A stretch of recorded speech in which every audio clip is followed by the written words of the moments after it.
Welcome back to another week of the Dicebeaeres podcast. I have today with me Alexa. Hello there. And I also have a special guest with me today. His name is Eric. Hello. Hello. Tell us a little bit about yourself, Eric. I'm Eric, as we've already pointed out earlier. Yeah, I've been playing the game for about 4 years, I think, 4 or 5. I came pretty late in the last edition and been playing it in the early edition as well. Been to a couple of tournaments, pretty middling. I'd like to think I'm pretty well versed in playing the game across different levels from fairly narrative sort of games to competitive ones. So yeah. I love it, yeah. And of course, my name is Chris as well. So let's jump straight into what we're doing today. Yeah, today we're going to be doing a scenario review. So, quick little overview. We're going to be reviewing all of the 18 match play single scenarios from the main rulebook and the match play book. What are we going to be going over with those, Chris? So there are 4 separate things that we're going to be judging, basically. The first one is this scenario fun to play? Is this a fun, casual pickup game that's enjoyable? Is it a competitive? Is it something that is, when you play at a tournament, is it something you actually enjoy actually playing in that really competitive mindset with?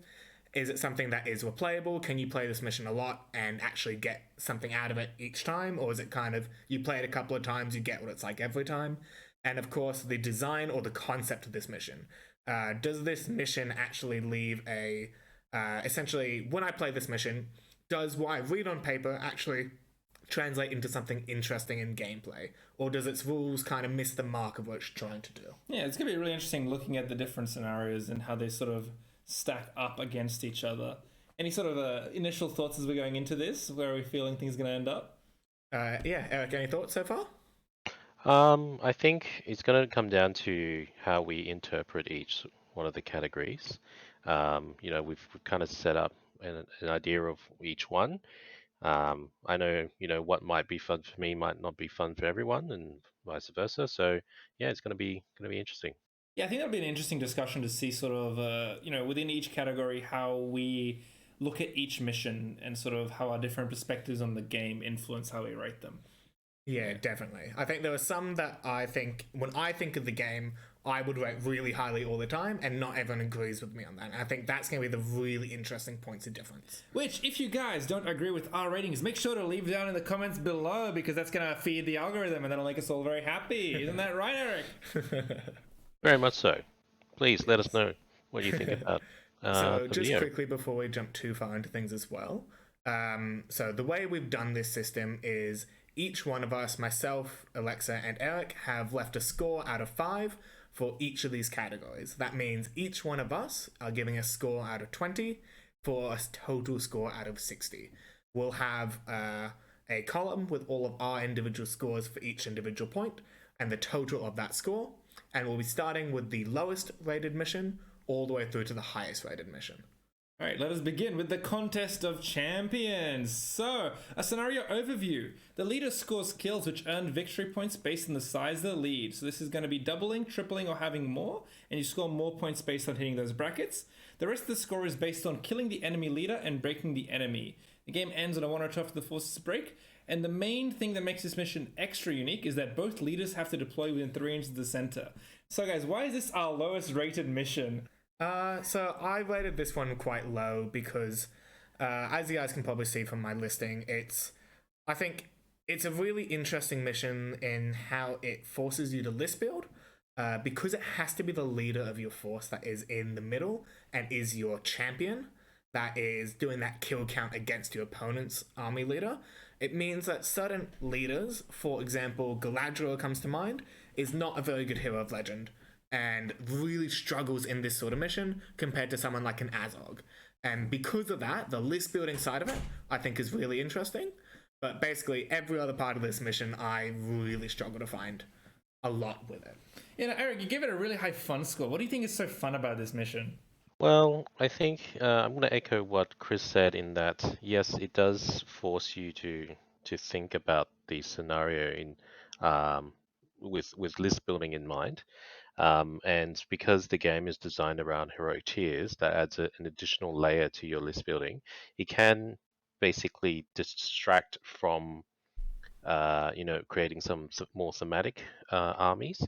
The reason why I put it as fun, 5 out of 5, is when I look at the fun sort of aspect, I'm kind of looking at it as, is someone having fun? And I think if you're kind of matching two armies with two big generals, at least someone is going to have a lot of fun in that you kind of have this really epic and cinematic showdown right from the get-go. There's a lot of hype and a lot of excitement there.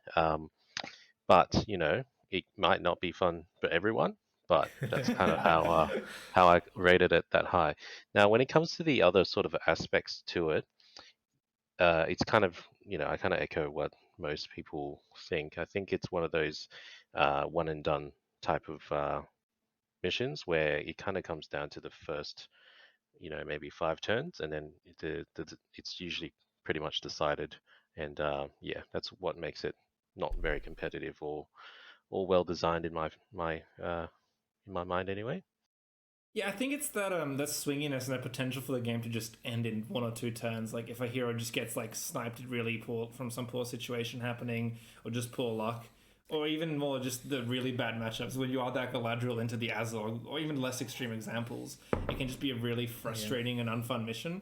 It's why I personally I think isn't a very good competitive mission, because like if it's in a tournament pack and there's a chance like 1 in 12 of rolling this mission, being forced to not be able to play certain heroes and armies, I just don't think it's very good for the state of the game. Just like 1 in 12 chance of or 1 in 18 chance, depending on how wide the pool is, of just like getting ended on like a bad matchup.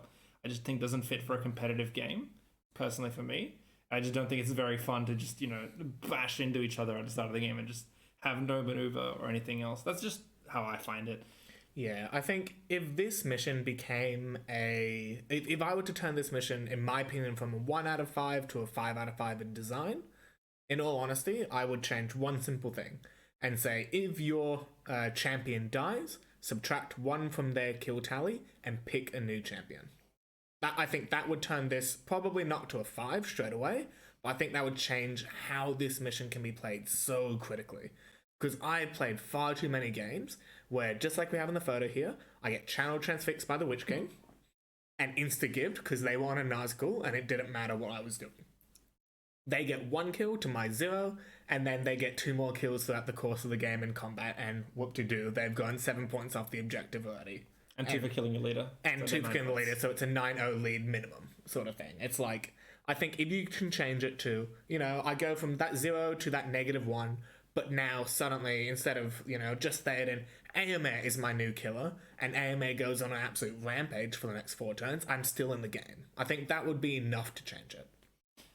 Yeah, I think that the mission could be changed in a couple small ways. I think that the thematic idea of 2, heroes trying to make the big impact on the battle is a cool one. That's where the design points come from, is that it's a cool thematic idea in the context of Lord of the Rings, but I just think playing it often feels very one-dimensional. Any final words, Eric? Yeah, I've definitely been on the receiving end of a lot of very unfortunate contest of champion type missions, especially when your whole army is based on your leader and but they may not be your best combat character. So it is definitely, it feels bad. However, it still has that sort of all or nothing sort of feeling where, all right, you're down on the ropes. You're kind of stuck in a really really bad situation in rolling this mission, and you create this strategy that tries to mitigate it. And if you pull it off, it's gonna feel like extremely good. Or the inevitable happens and you lose. So kind of like a Yeah, it like really is one of those feast or famine yeah, missions, isn't it? yeah. So I don't know. There is some merit to be given in that it can be exciting to play, but yeah, that's kind of how I feel about it. Yeah, alrighty. Chris, lead us in and give us an overview of Seize the Prize, our next mission. Yes, so coming at number 17, Seize the Prize. Basically, there is a treasure, a prize in the center of the board. You start 24 inches apart, And when you reach the objective, you have to roll on a 4+ to dig up the prize. You cannot be mounted when you do it, and getting it off your opponent's board edge will give you up to 7 victory points. You can get additional points for breaking the enemy and remaining unbroken, as well as killing the enemy leader. The game will end if one army is quartered. So this mission, much like number 18, Contest of Champions, is very much a feast or famine scenario. So just owning the objective at the end of the game, I believe even in you own half the board, gets you 3 points. And it can just be such a oppressive game where I've definitely had it before, where a Balrog beats me on the heroic move off, picks it up, gets slightly across halfway, and gets 5 points by default. He's the Balrog, so his army doesn't break, and then he wins like 7-0 sort of thing. Yeah. It can just be one of those games. So for that reason, I gave it quite a low in the replayability and the design elements of the game. I think it can still definitely be a competitive game, and you can definitely have a lot of fun with it. It's a very middling to low scoring one for me, though. So, yeah, that was kind of my thoughts on it. What about yourself, Eric? Look, I gave it a 3 out of 5 for the fun for similar reasons to you, in that there is, again, I always think about it sort of, is it exciting to play? Is it engaging? And I would say yes, in the fact that you're both trying to like race to get to the middle of the board. I personally also prefer missions where both people start a little bit further away from each other. And this is one of those missions where you're not right on the middle line, but 12 inches away. So it gets a couple of points there overall. But I think the main problem is that 4-up, that randomness of whether you pick up the objective is just really detrimental to how competitive it can be, and it can be very swingy. You can spend might, you can spend resources to get there, right? And you can spend 3 or 4 turns trying to dig it up, never getting it. You've run out of resources, then your opponent swings in and picks it up. In I one think go. probably the most frustrating part for a lot of people on this one is the fact that you can't spend might to pick up the objective. I know it's there as an intentional design piece where I know people would happily, with like a Boromir, for example, dismount, blow, however many points of might needed to pick it up, and then just keep chucking along. Yeah, I think it's that pickup aspect that makes it sort of uncompetitive to me. It just seems like a mission where too much is down to this 4+ roll on who's going to win the game, for there to be like there is skill in setting up to like haul it off the board and stuff like that, but that initial pickup and how impactful it can be just makes the mission very. It just doesn't feel like, a lot of games on it are based on who played better. It just feels like, oh, cool, you picked up the objective and it's on Thrall. Cool, I guess I don't play the game. Yeah. Like, those kinds of scenarios, to me, you want to look at the totality of possibilities of what can happen in the mission when you're sort of rating it. And I think that there are too many possible paths this mission can take where it's not the player's decisions that leads to the outcome. It's that, who touches it first of 2 4+. Yeah. It is just one of those quite, I think, frustrating ones for a lot of people for those exact reasons. I do think there's a sort of cool thematic through line on it, on like, digging up the treasure and running off with it. I think that is kind of cool to me personally. But I just don't know how well it is. What were you going to say, Eric?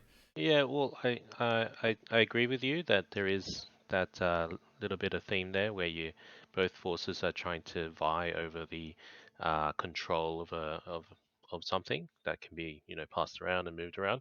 But the other issue is in the game there exist models where A, you've got things like expert rider, and B, you've got things that can fly. So it really skews this mission towards particular armies or particular builds. Yeah, definitely with the and flyers, yeah, it's it just becomes very sad because if you roll into someone that has a bat swarm, it's just like, well, I've lost. Yeah, or Kerbane even. Yeah, exactly. Or even a dragon. It's worse on a dragon. Kerbane's worse because they can't even. Yeah, or Watcher in the water. That's even better. Just yeah, like, hey. actually a very good example there as well. Hey. Yeah, I think that's also another element that sort of contributes to that low competitive score I gave it. It's just that certain sort of armies are so favored on it for no real reason.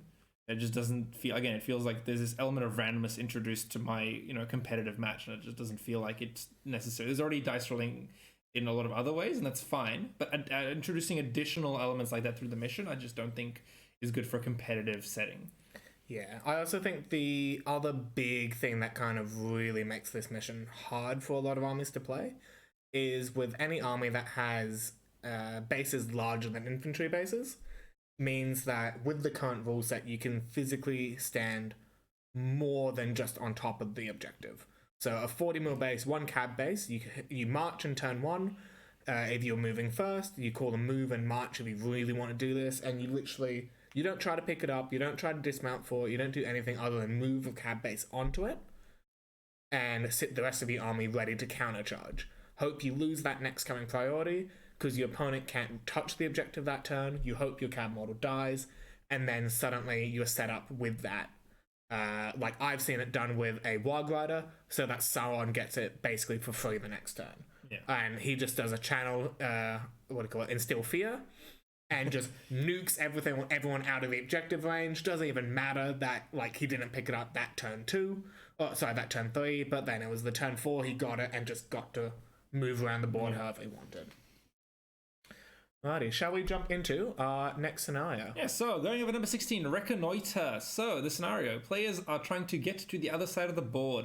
Both players' armies start off the board and they have to reach the enemy's board edge on the other side. So warbands don't deploy normally in this mission. Instead, they roll a 4+ to enter, and if they roll a 3-2-1, they don't enter the battlefield until next turn. With each subsequent turn, you get a +1 to that roll. And then you get additional scoring for wounding or killing the enemy leader and breaking the enemy while remaining unbroken. Now, this mission is a little bit also tricky and weird because there's a couple of FAQs to do with arm models on the table all counting for breaking and for quartering. So you just need to have a look at the FAQ and just read through it very thoroughly. But once you do, it makes sense. It's pretty solid as a mission in that sense. Yeah. But anyway, for scoring, let's have a look. So, Eric, you've trashed this mission. Why is that? Look, I detest this mission. Right, I'm gonna put it out there, and the main reason is it kind of represents a lot of the skewed, the skewed things that we previously mentioned. Things like certain builds being extremely good in this sort of mission, while some builds are horrific. If you have a horde style army that's quite fast, you're going to do really well. If you have a very high model count and but fairly defensive, you're still going to do well. But say if you're like low numbers, you're going to struggle a bit. So there's that one aspect. The other aspect is thematically, it doesn't really make any sense to me. Why both armies would try to run past each other, it doesn't. And a lot of games that I see, you end up getting two situations. One situation is both battle lines, meet, and then you sneak like 3 models off in a sneaky little maneuver, and it's like, yeah, that's cute in terms of gameplay maybe, but definitely doesn't feel that thematic to me. Or you get the worst interaction where both armies ignore each other and try to race to run off the board. And I gave it a 0 for design, 0 for a replay value. And again, once you've played it once and you're on the receiving end of a situation where you've got like maybe 30, 40 wogs on the other side of the table, you're like, you know what, I don't want to play this game. This is not, that's pretty fair, and this is not fun or competitive. So there you go. Yeah, I think it's really interesting because you gave this one a 0 for the design. I gave it a 5. So I guess I'll quickly talk about why I did that why I think this mission is actually a really cleverly designed one. So I love the idea of when I'm writing a army list for a tournament, especially, I want to consider all parts of the game, essentially, when I'm looking at will this army succeed across 5 unique style of games. And I look at Reconnoitre, I look at Lords of Battle, and I look at Assassination as the big 3 that my army needs to find a way to succeed in, basically. So if I get stuck playing a game of Reconnoitre, how does my army list building and army in general, by the choice of the army list I've chosen and allies, actually function in a mission that requires high amounts of movement and outmaneuvering and choosing your battles really smartly. And I think for that reason is where I place it on the 5 for design. And I love the fact that it is a mission that can kind of alter how lists get written. but not in a hugely significant way. This is one of the missions that basically really demonstrate to your opponent whether or not having a heroic march in the army matters. Yeah, I think in terms of like design and theme, to me it seems more like the two armies have sort of met while trying to get to where they need to go, and they're trying to sort of send people off to bring information and regroup kind of deal. That's how I see it. Neither force is intending to do battle, but they're forced to, and I think that in that sense, I think it does sort of capture that. I think it can be very skewed, but I think that it's not as skewed. Like there's fewer armies that skew it really hard, and I think that its maneuver-based nature can make it a really good competitive mission. To me, actually, the biggest thing holding it back is that 4+ on entry. I just really dislike that as a feature of this mission. The fact that like my opponent could have like a 2-turn head start on most of my army with theirs. That's what actually kills this mission from being any higher. I think if it didn't have that, and with a couple small tweaks to how it worked, it could actually be a really, really solid competitive mission. Maybe not a fun mission, but a very solid one for testing a player's ability to manage multiple fronts and maneuver well. Because I think that's what this mission does really well, and why I think it's really interesting and worth having, despite needing some changes, I think. Yeah, and I think it's easy to say for most of the scenarios that we've put in our bottom 4, there are some tweaks that could definitely change how enjoyable or competitive or replayable these missions are. And I think all those things happen because of the way that they're designed, basically. So it's interesting that this one, I think, is a brilliantly designed mission for how it affects everything else. But I can definitely see why people don't like elements of it, like the 4+ entry and things like that. Alrighty. Anything else, Eric? Or are we all good? Yeah, I definitely agree. That one thing I didn't mention was, yeah, the 4+ entry throws an additional layer of randomness that really shouldn't be there. Yeah, a really interesting one that I heard suggested to me was you divide your armies into its warbands, and you bring on 1 warband per turn.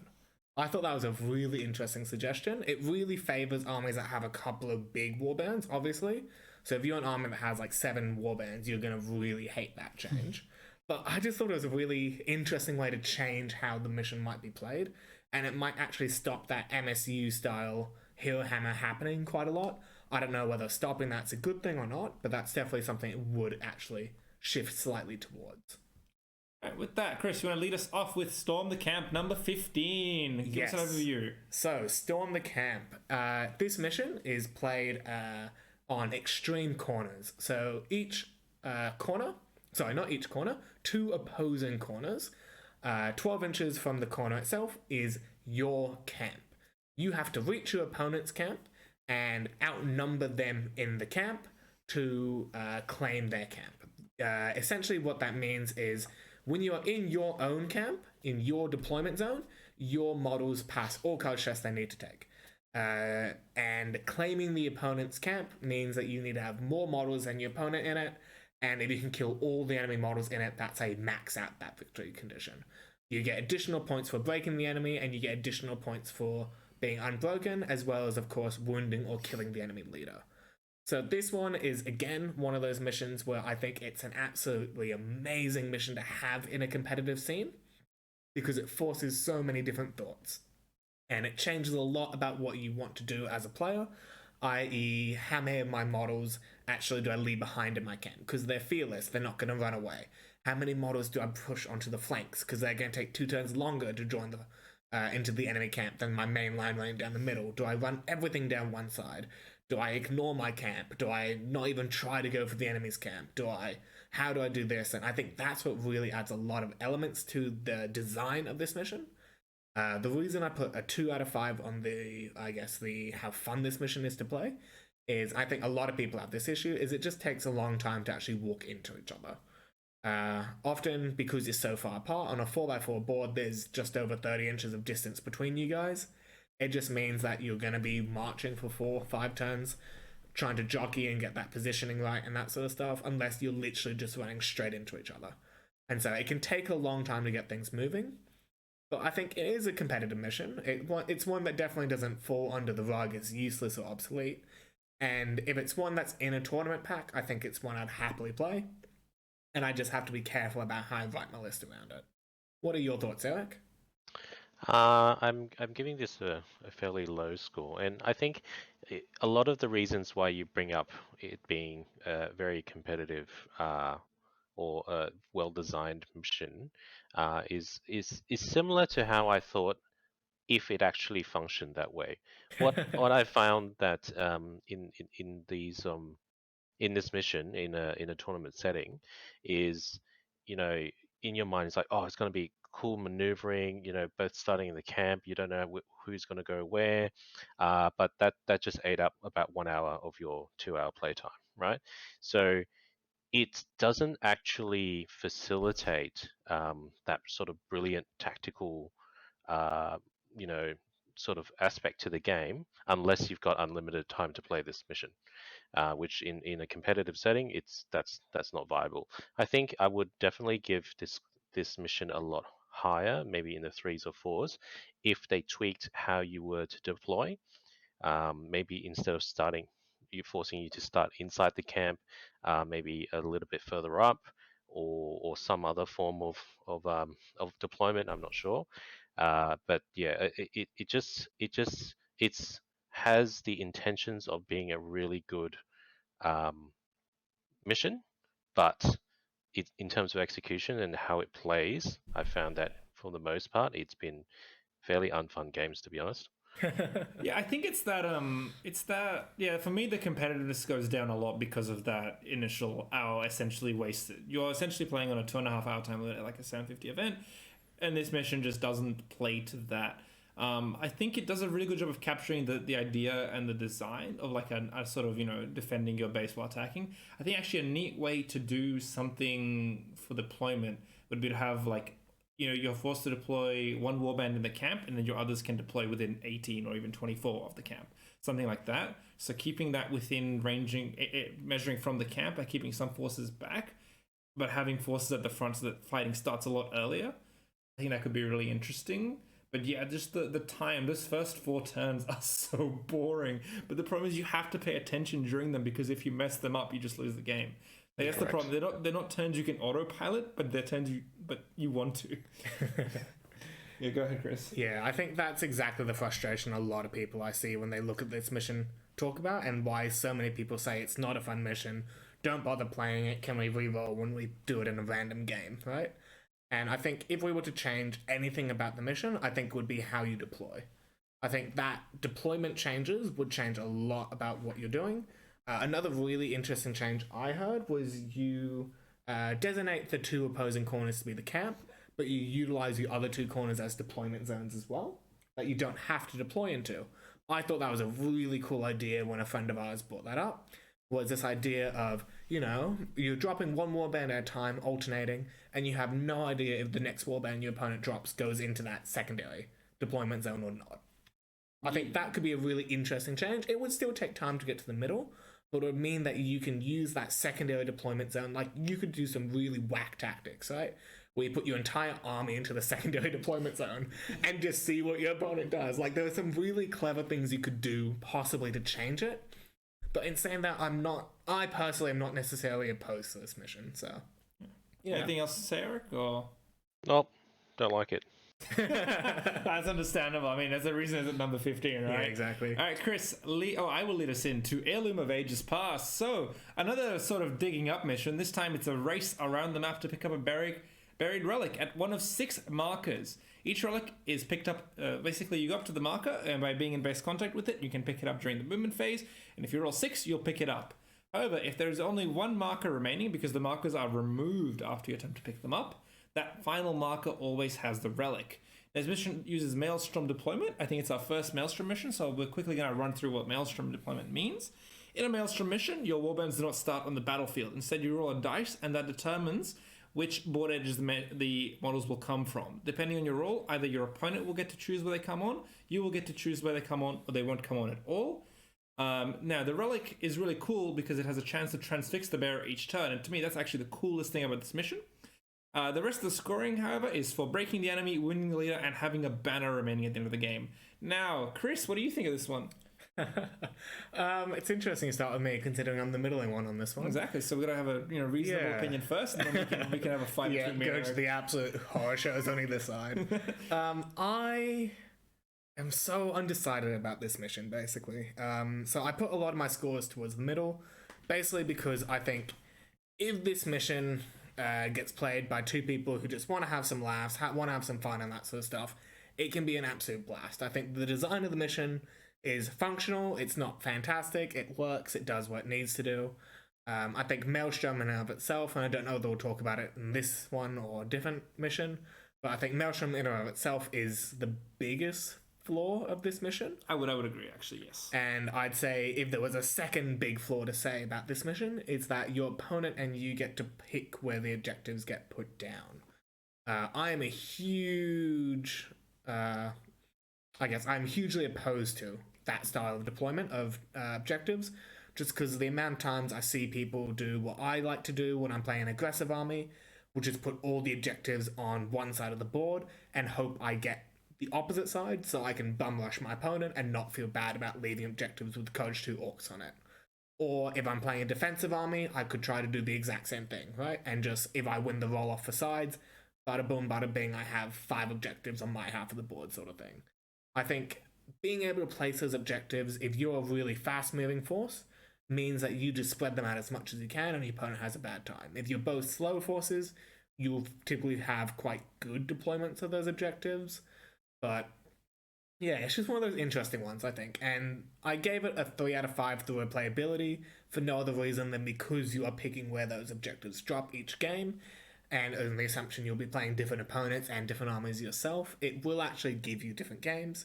As well as obviously the fact that sometimes the first time you pick something up, it'll be the objective. Sometimes it'll be the last objective to get turned is the objective. So, yeah. What about your thoughts on this, Eric? Okay, so I rated this one quite high, and I think this is where I kind of differ from a lot of you guys in terms of the way I think about missions. Is yes, this mission has a lot of variance in terms of, you know, this is our first Maelstrom mission. I like how there are things in the game that influence Maelstrom, for example, might and also special rules. Yeah. I'd like to see more of that. So that's one aspect to it, but obviously there aren't that many. So you know, a lot of armies are locked out of interacting with this map, but that's an entirely different discussion where I think, you know, I reckon most armies should get access to some form of Maelstrom manipulation outside of spamming a lot of might. So there's that aspect. I really like this one purely because it is extremely conducive to making really fun games, and because of how sort of variated it can be. So even if you're bringing a really optimized list for, you know, all sorts of situations, all it takes is a couple of interesting roles, I should say, and suddenly you're going to have to go into the think tank and really consider about how you're going to be deploying your guys, and how you're flipping the markers, that sort of thing. So there's a lot of things to think about, uh, you know, in real time. It's a very tactical um, a mission rather than a strategic one. So that's why I quite like it that way. It also kind of puts your army in sort of a stress test where, you know, you could have the perfect setup, but if you yourself aren't carefully considering the variance that can influence your army, you're going to do very poorly. So I think this is one of those fairly high skill cap type missions where it really tests how you manage, you know, a chaotic situation. Yeah, definitely. All right, well, look, I mean, I think as I think about it, I may have been too harsh, at least on the replay value. I think there is a decent amount of it. Just for me, this mission adds too many layers of you could just lose because you rolled badly on something that was added by the mission. Like, it just, to me, that kind of stuff, you know, layering more of it on top of a game that already has a bunch of rolling.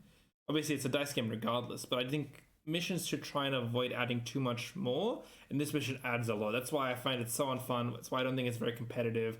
I think that the design is cool. I like what it's doing. I think if if either the maelstrom was removed or there was some sort of like lower randomness to picking it up, I think there is a lot of interesting tactics and strategy to this mission, especially on sort of securing ground and maximizing your objectives and maximizing your odds.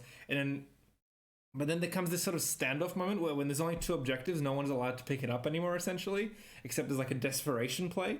And so it does make some interesting situations happen, I agree.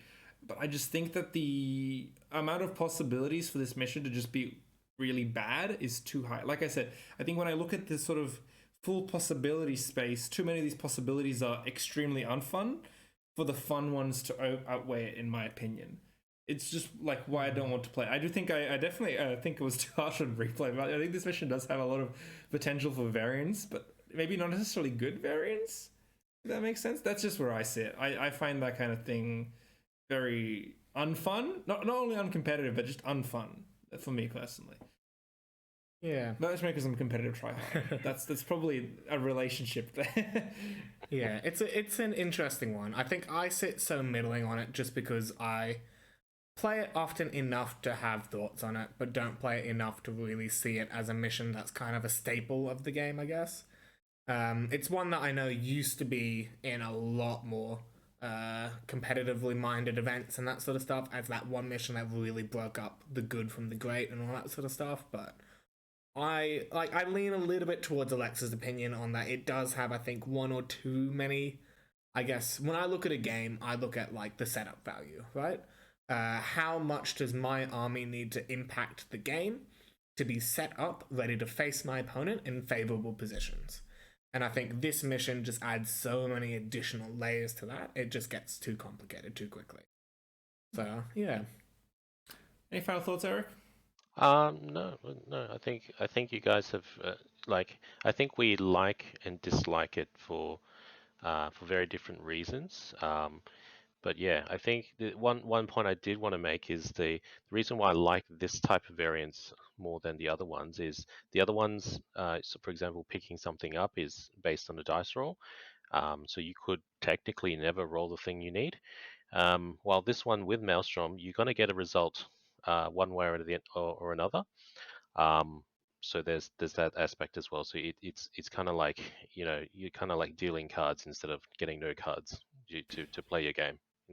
If you can get that sort of analogy. Yeah, I think that there's a very interesting element of capturing resources to this mission that I think if expanded on in other missions, I think it'd be really interesting. Like there's a lot of ideas I like in this mission. I just wish that maybe the scoring was different even. Like maybe if the heirloom was worth less points, that might actually be really interesting. Yeah. Like if winning the mission wasn't actually just based primarily on holding the heirloom, that could be interesting. Or if making it like unable to be carried by heroes even.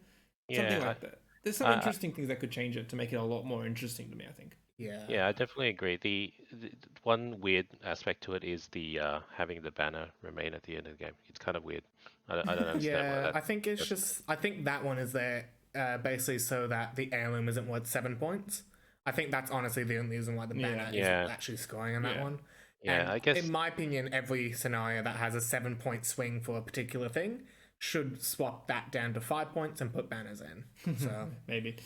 All right, Cliss, lead us into the Clash by Moonlight. Yes. So Clash by Moonlight is a scenario that is, I think, loved and hated depending on which side of the Rohan Gondor matchup you're playing. So essentially what happens in this mission is your visibility of all projectiles and magical powers is reduced to a maximum of 12 inches, regardless of any other special rules other than, I believe, goblins and the seeing in the dark. And blinding light. But if you cast blinding light or an equivalent, it lights you up to the enemy. Really? Yeah. I did not know that. I think it's in the FAQ somewhere. Ah, that's quite funny. So Galadriel's light as well. Yeah, okay. So other than those slight exceptions. Yeah, slight exceptions to the rule. You have a mission that is otherwise, when you are shooting those ranged projectiles, so not magical powers, just ranged weapons, so anything from a throwing dagger all the way through to a crossbow bolt, gets a +1 to wound bonus. The actual mission itself is all around killing enemy heroes. So essentially the way it works is if you kill more enemy heroes than your opponent, you'll score more points. If you kill all of their heroes, you'll score, I believe it's 5 points from memory? It's 5 if you killed all. I can double check. Yeah, it's 5 points if you kill them all and have heroes on the table. And then you will get points for breaking the opponent and for wounding the enemy leader or killing them. So it's a very interesting mission in that it really changes the dynamic of a lot of armies. And it's for that exact reason that I really don't like this mission as a competitive mission. It basically turns the armies that love to skirmish you, that are mounted, for example, Rohan, even something like Rivendell Elves and Havadrim and armies like that, it turns them from good to just absolutely machines when it comes to that range firepower. And then it turns the armies that are paying a lot of points for these extra things. For example, the Helm's Deep Legendary Legion, its entire gimmick is 30-inch shooting on elven bows, and they just don't get it. And it's a fight by moonlight. Yeah, and it's like all these really, I guess, intricate rules kind of lay on top of each other in this game. And this is one of the only scenarios in the game where it just suppresses those intricate rules and says, actually, lol jokes, +1 to wound, but you shoot half as far, if not less. And I think for that reason, I've rated it really low on the competitive side of things. However, I think this is a really fun mission to play a bunch of different armies into. So I love playing armies that have bits and pieces of shooting compared to armies with literally no shooting, compared to armies that have almost the entire gimmick based around it. And I think because of that, I have a lot of fun playing the different types of armies and seeing what actually makes or breaks this mission depending on how I play it. What are your thoughts, Alexa? I think it's an interesting mission to play. I think that the hero killing aspect of it is what can make or break it a lot of the time, more than the +1 to wound. Like, if you have an army that has a lot of weak heroes, having more heroes killed than your opponent can just be like, of course that happened, you know, based on just the matchup. I do think it's actually a really interesting competitive mission. I think it does punish armies with 0 shooting really hard, which is kind of funny considering what it does. But I think when you have 2 armies with a decent amount of shooting, that can make for a really interesting competitive game. The imbalance that can be caused by the matchups is what stops it from being higher for me. Like, I think if there was, I don't know how you would even change it. It's just an issue with how the different armies match up. But if there's some way to make it less, overpowering to armies that have no shooting, it would be a really interesting mission. Trying to make the most out of that +1 bonus while negating the range limitation is a really interesting challenge, I think. And that's, to me, where the interest and the fun of this mission comes from. I don't think it's that replayable because there isn't actually that much happening as a mission. It's basically to the death alternate version, which we'll talk about later. But I think it's okay. On to you, Eric. What do you think? I basically sit very similar to you guys in that it's just one of those missions where it kind of deletes a whole sort of vector of list design. So if you've designed an army a certain way and suddenly you queue into something like this in terms of a scenario, it may enhance one aspect too much or suppress completely something. So I wouldn't repeat too much of what you guys already talked about, but the main thing I think is in terms of replay value, the reason why I gave it quite low is because once you kind of see this mission, and say if you're playing with other people or casually or something like that, it's very obvious what armies do really well, and say if you're playing casually, you're playing Clash by the Moonlight, and your friend brings along a list that is optimized for this, and you bring a list that's optimized for this. It just feels not that interesting. It doesn't really force you to kind of design your army in clever ways. It's just very one tone. So that's what I feel about it. In terms of how thematic it is, I do think it is fairly thematic and fairly well designed in that sense. Yeah, in that you do have situations where armies would encounter each other in very disfavorable situations like Clash by Moonlight. But I think this is one of those missions that should really just sit in a casual or narrative sort of aspect and not a competitive one. I think it's a very fair assessment. All right. So, moving on to our next mission, the Lords of Battle. All right, this is a race to score wounds against your opponent's army. Every single wound inflicted counts as a point for you. So, that includes wounding mounts and any fate points that are spent or lost to death. VP is gained based on having more than double more or triple than your opponent's score, and that gets you 357 points. So the majority of the points come from that. Additional points are awarded for breaking the enemy, with more gained if you are unbroken and killing the enemy leader. Additionally, if this is the main thing that makes this mission quite interesting, maybe not good or bad, but every time a hero is killed in a fight, and if one of your heroes is involved in that fight, they may regain a might point. They don't have to strike the killing blow, they just have to be there. You know, they can just watch, be like, good job, guys, I'm feeling good today. So, Chris, hit us with it.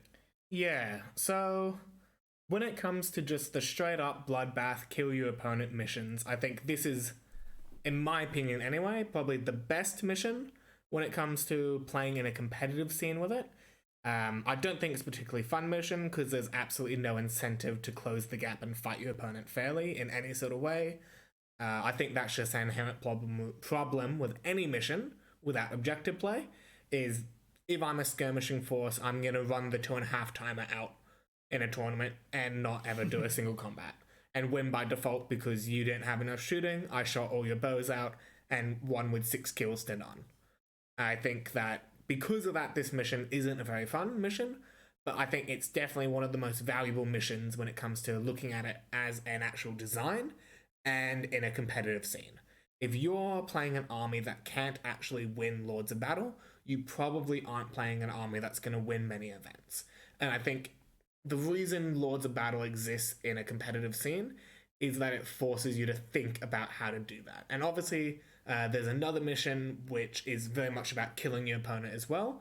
I personally would have liked to have seen this mission a little bit higher than that one, in my opinion, for no other reason than you start basically. You can start right on the line in this mission. So you guys can deploy 1 inch apart from each other, you and your opponent, if you really want to. I think that's a really important decision that you have the choice to make, having a full 24-inch deployment zone. And I think other missions that are aimed around killing each other need to have reasons for starting in the middle of the board. It's why I think Contest of Champions 3-inch deployment thing is actually not a terrible idea, because it forces the issue. And I think Lords of Battle, from the competitive design, is phenomenal for that. It's forcing the issue. When it comes to playing this mission repetitively, I think it's fine. I don't think it's great. I don't think it's terrible. The getting might points for killing enemy heroes with heroes is good. It adds something to the game, but it doesn't add it in a way that I think breaks the game. I think the only issue comes from models like Gilgalad or Shagrat with that rule built in, where they basically get to go, I'll call a combat and a might point to help kill the wound, or kill the model, or I'll do a strike and I'll bump the wound roll, or I'll help win the fight and things like that, and they're getting both those might points back. I would love to see that change to just capped at 1, even with Blood and Glory added on top of it, but that's just me. What about you? Actually, I'll throw to Eric this time. What are your thoughts, Eric? Um, yeah, I think this is one of those middle of the road type missions. It's just a variation of let's kill each other, right? It's just your classic. You're probably going to see a version of this in all sorts of different war games as well. The reason why I kind of gave it a sort of middling scores is reflective of that.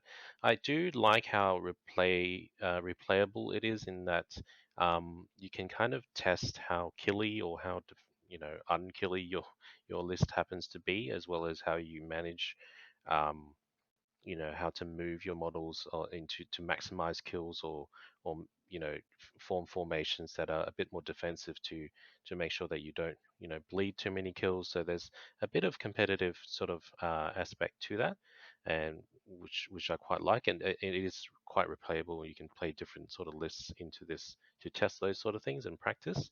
um, in terms of the how thematic it is, like the overall design of the mission, I just struggle to see why 2 armies would walk up to each other and look at each other in the eyes and be like, "All right, let's fight!" Bam, bam, bam, bam. It's like I feel like if I think I like it if for purely a thematic reason, I'd like this mission to be where you can kind of random deploy is you kind of roll to see if you can go forward or stay at the back sort of thing, or maybe at the 12-inch line, something like that. So there is a bit of maneuvering and bit of forming, and there's a bit of bait and switch going on. But here I find it's a little bit one tone in that you both usually just line up and hope for the best. Yeah, I find it's either you line up or one army sits in the back corner and the other one's on the line ready to Yeah, bum yeah. rush. Yeah, I think this mission is very much like just normal game is how I Yeah, look at it. normal It's a very I think what Chris mentioned about can your list play Lords of Battle is a very interesting thing. This is basically like a gatekeeper mission. Like if you want to, if you want to take an army to a tournament, you play it against like another top army in this mission and see did this feel close. I think the other fight each other to the death missions is similar. I think it really like this into the death are basically contesting each other to be the better of those two missions, and I think like the things Lords of Battle adds are like just kind of can be a bit too skewed at times to feel fun, and so it loses out in that sense. And on replay value, it's again very low as well. I think generally like I think you'll get the mission is worth replaying to test your list, but I don't think it's interesting to replay, if that makes sense. But I think overall, like it's sitting at above 30. It's very much solid middle of the pack, worth playing. I'm not gonna hate it. I'm not gonna love it either though. Yeah, it's just one of those weird ones that sit in that awkward bubble, I think. Like I said, it's one of the ones that you kind of want in the game, but it's just one of those weird ones to play, I think, a lot of the time. All right, Chris, take it away with the other fighting each other to the death, quite literally this time. Yeah, so To the Death comes in at number 11. It's a very straightforward mission. Basically, this one is can you kill the enemy leader? Can you break them without breaking yourself? And can you keep a banner alive at the end of the game? I'm personally quite upset that this one has scored slightly better for no other reason than you start 24 inches apart. If you're playing a mission where the only objective is kill your opponent, and you're playing a full mounted Rohan army with a bunch of throwing spears and bows, why would you ever fight? And I think in a tournament setting, this is exactly the same issue. I think it's really important to have this one all Lords of Battle in every single event as a potential game you play. It's why I give it such a high competitive rating. Same with the replayability. You have to be able to replay this mission multiple times in multiple scenarios. But when it comes to having fun in this mission, just like just like Lords of Battle, I don't think it's particularly engaging. And I think when it comes to the design, how actually well designed and crafted this one is, I think it's slightly less well designed than something like Lords of Battle.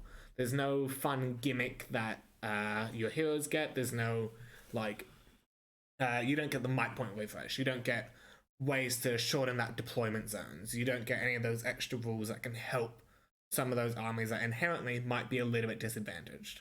So I give it quite a low score. Well, listen, I'd talk, but mine is basically the same as Lords of Battle. It's Eric here who's got a differing opinion to us. So hit us with it, Eric. Why is this so much higher than Lords of Battle in your mind? Well, this is basically to me a better version of To the Death, and I think this is where me and Chris and a bit of you, like I said, we differ in the way I kind of envisage a battle to take place in a competitive sense. This is to me the quintessential um, game. This is like mission one of a campaign, right? This is this is how you learn to play the game.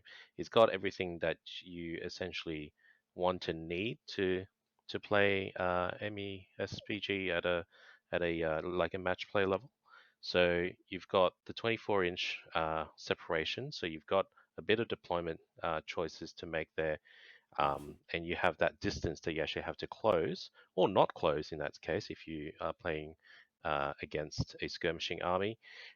You've got a fairly thematic feeling of you have to keep the banner at the end of, I don't necessarily like the idea of keeping the banner alive, but I do think it is quite thematic in that it's, keep the colors of your army aloft at the end of the game. It's a very quintessential, look, very evocative sort of thing to think about in a battle.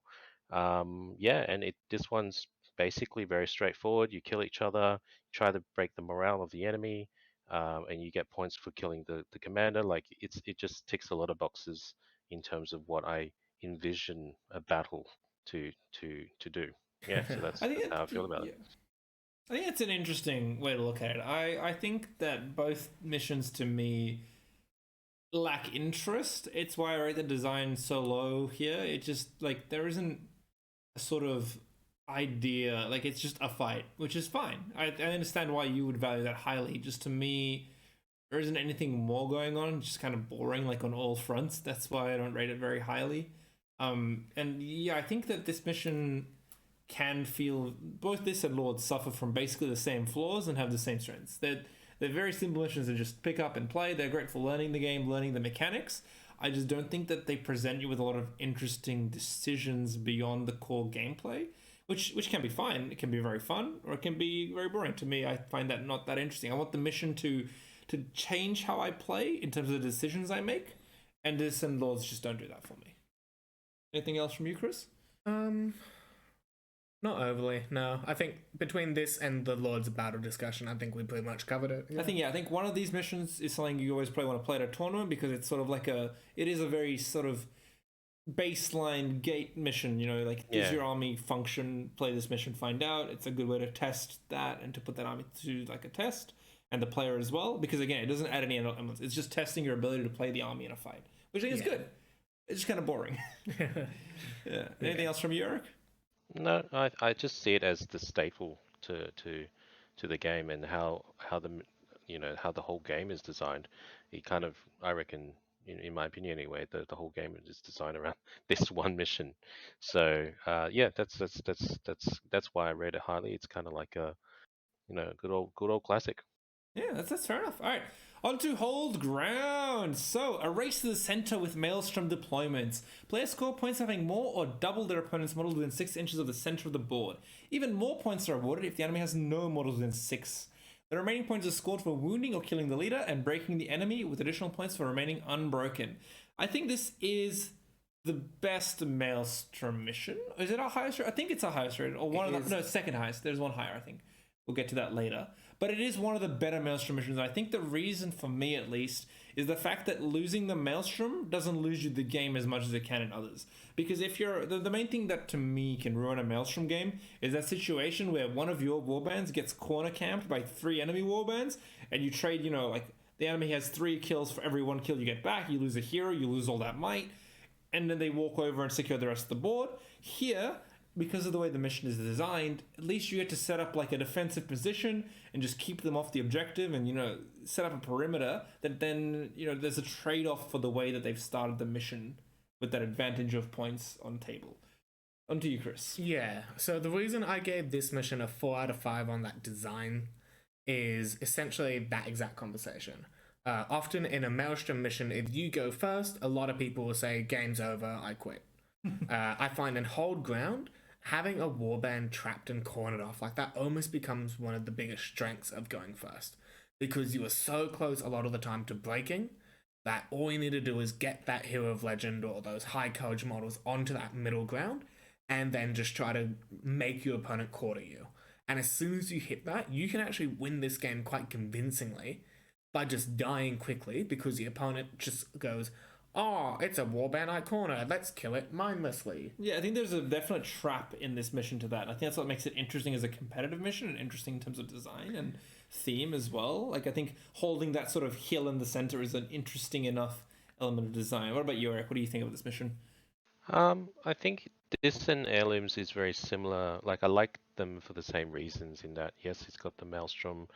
We talked about how that can interact in certain ways, and you're right. This feels less punishing if you get screwed over by Maelstrom, and yeah, I do like it in that you get to, like, every time you play this game, this particular mission, even if it's the same army against the same army, it's gonna kind of turn out quite different in my opinion.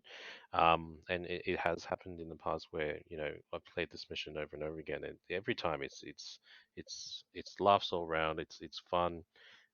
Weird stuff happen, but it's not weird as in like a janky weird where you have a weird situation where like you're both trying to do something that's fairly unthematic. You're essentially trying to hold the center, which is, in my opinion, a very key cornerstone to a lot of competitive style mission design. So it's got that going for it, and yeah, it's just kind of ticks a lot of boxes for me in terms of design. I think and how thematic it is, like it just feels. I may have given it a little bit lower score than it deserves, um, but in terms of thematic, I do struggle to find a reason why armies are turning up, um, randomly. Well, I think to me the theme is that at the center is some sort of key point to hold, like a hill or a fort or whatever, and the armies are fighting to take this strategic position. That's to me when I see hold ground. That's the theme I imagine. Like both armies are racing to take this position because it has some strategic value. That's where I see the theme in the design. It's definitely an interesting one. I think the theme of this mission, like, I think most competitive war games will have a mission based around capturing the center of the battlefield. And I think it's that idea of, like, if you can control the center of the battlefield, you can reach out and reclaim other sections of the battlefield you might have lost. And it's that idea of, in the maelstrom of a huge battle happening, these smaller war bands led by these heroes are seeing a really valuable piece of turf and saying, hey, if we can get hold of this, we might just be able to turn larger parts of this battle in our favor. And I think that's kind of like the idea. It's that King of the Hill style game that's so common in strategy games, in tabletop games, even many online style games. It's everywhere for a reason. I think there's an evocative thing about holding the middle for whatever reason. Like, there's a reason we come back to it so often, I think, in games and game design. Yeah, I don't think it's a bad thing. I think it's actually quite well placed at basically the halfway point of our overview. Yeah, so. If it wasn't it wasn't for my hatred of Maelstrom, it'd probably be a lot higher. Yeah. All right, anything else from you, Eric, on this one? Oh, I think, yeah, we've covered pretty much everything. All right, well, we are here at the halfway rankings, halfway through all the missions. So we're going to go a quick rundown. We've got contest at 19 points, Seize the Prize at 21, Reconnoitre jumping up all the way to 27, Storm the Camp at 28, Heirlooms of Ages Past at 29, Clash by Moonlight at 34, Lords of Battle at 35, To the Ground at 36, and Hold Ground at 37. Any thoughts about the scoring? Anything you think is a bit weird or off? Or anything is about where you were thinking it'd be, Chris? The two that jump out to me is I would have loved to see Reconnoitre a little bit higher than it is, I think. Perhaps around that 14 or 13 mark, and I would love to see Lords of Battle and To the Death switched around. That's just my preference on it, but everything else doesn't overly surprise me. I think Seize the Prize and Contest of Champion really are the turds that need to be shined in this game. I think we're both in agreement on that. What about you, Eric? Anything you feels out of place in your mind? I think your thoughts of Heirlooms were pretty strong, so... Yeah, look, I think where the missions sit to me is roughly where they should sit. Between Clash all the way to Hold Ground, the points are very similar, just differing by a point or two. And I feel like, in many ways, the way we feel about those missions are very similar. I think maybe Clash by Moonlight, for me anyway, would have been a little bit lower. Like outside of the three there, the Lords of Battle, To the Death, and Hold Ground makes sense to me being so close to each other because they are very sort of those classical type of missions. And yeah, you're right, contests can go in the bin. I think we can all agree on that, regardless of what other thoughts we have. We can just go down to 17 missions in the mission pool. Yeah, we very nearly did just the top 17, huh? I think that was the joke we had running, wasn't it? Yes. All right, and with that, we're going to take a quick break, and then we'll be back with the top 9 missions after this. And we'll see you guys soon.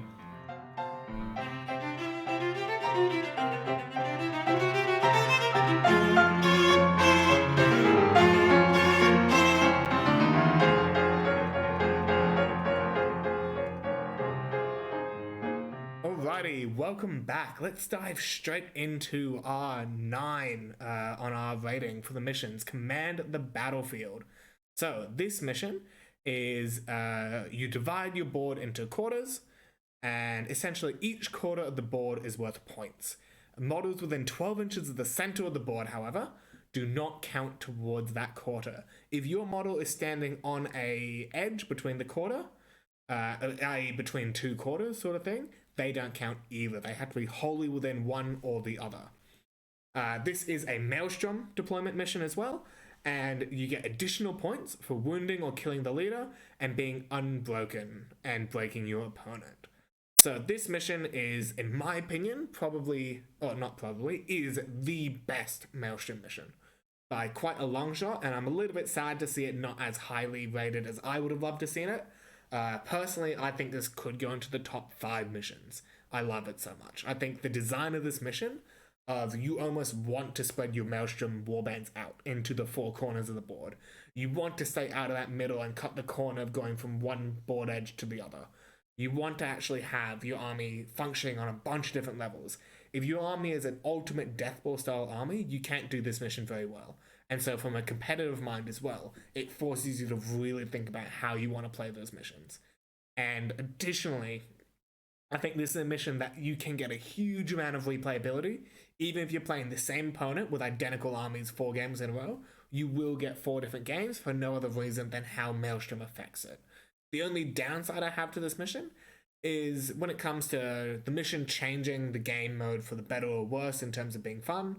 I think it's quite in the middle. I don't think it really does a huge amount to make this game fun and flavorful compared to being something that isn't very fun. So yeah, listen, I think that I think this is by far the best Maelstrom scenario. I think I still have some fundamental problems with Maelstrom itself.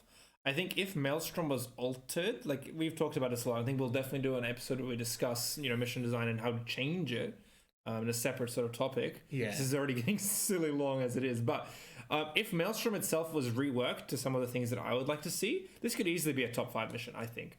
But that's just the main issue for me. Maelstrom itself just has certain inherent problems, but this mission does a really good job of mitigating those and making for an interesting game even when those problems crop up. And that's why I think it's sitting at this upper half, and then it could go higher if Maelstrom was sort of changed up. I think in terms of design is my sort of only issue is it's got a solid design overall, but I just don't see the thematic design of it. It just feels weird that, yes, I'm 2 inches away from you, and so I have scored points. That just doesn't like where I can see a clear thematic through line to hold ground, even if it's not that interesting of a mission in terms of design proper. There is no clear thematic through line here for me in that same way. What about you, Eric? I think I do like this this for similar reasons to the other sort of Maelstrom missions that we have covered in the past. And you guys have already pointed out that yes, of the Maelstrom missions, you do want to spread out. It incentivizes you to spread out because you do actually have to control those quarters. So yeah, it's good in that sense, but the reason why I rated this not as high as some of the other ones is this particular one really kind of defines how you should be constructing your army list, and it kind of locks out some certain builds, like for example, a very elite build or even a hero hammer style build, MSU sort of thing, and it really punishes people that have low model count. And that in itself may be a overall game design problem that we can discuss at another time, whether we think MSU should be in the game to begin with, or Hero Hammer to begin with, or what the merits of that. But if we kind of pass that out and just look at this in a competitive pack, and I'm playing the Fellowship, I'm going to be really sad, because if someone's rocking like 60 models or even 30 to 40 models, it's just going to be a big slog. Yeah, so that's the only reason why I gave it a little bit of more average score. But other than that, I can see the merits of it. To be fair, I think that issue crops up on quite a few missions, quite a few that'll be actually quite a bit higher than it. But yeah, I do see that as a potential issue. I just don't. Again, I mean, I've given it a literal 3s across the board rating, mostly due to Maelstrom. I don't think that sort of model count issue, like it affects a very small percentage of armies that arguably aren't competitive anyway, so it doesn't affect my competitive view of it as much. I think the downside on fun to me is that it can be a very walky mission, which can be good and bad. Maneuver is very interesting and very good, but it can end up in a similar area that something like Storm the Camp can end up, when there's like 5 turns of walking with no engagement, but you have to pay attention to all those turns, and that can sort of drain the fun out, even though it can be a really cool and interesting mission as well. What about you, Chris? Any other thoughts? I I don't think so. I think you guys have done a very good job of actually covering, I think, the best and worst parts of this mission. So, All right. Well, Chris, I will now take it away with Divide and Conquer. Armies deploy in opposing corners, one warband each at a time.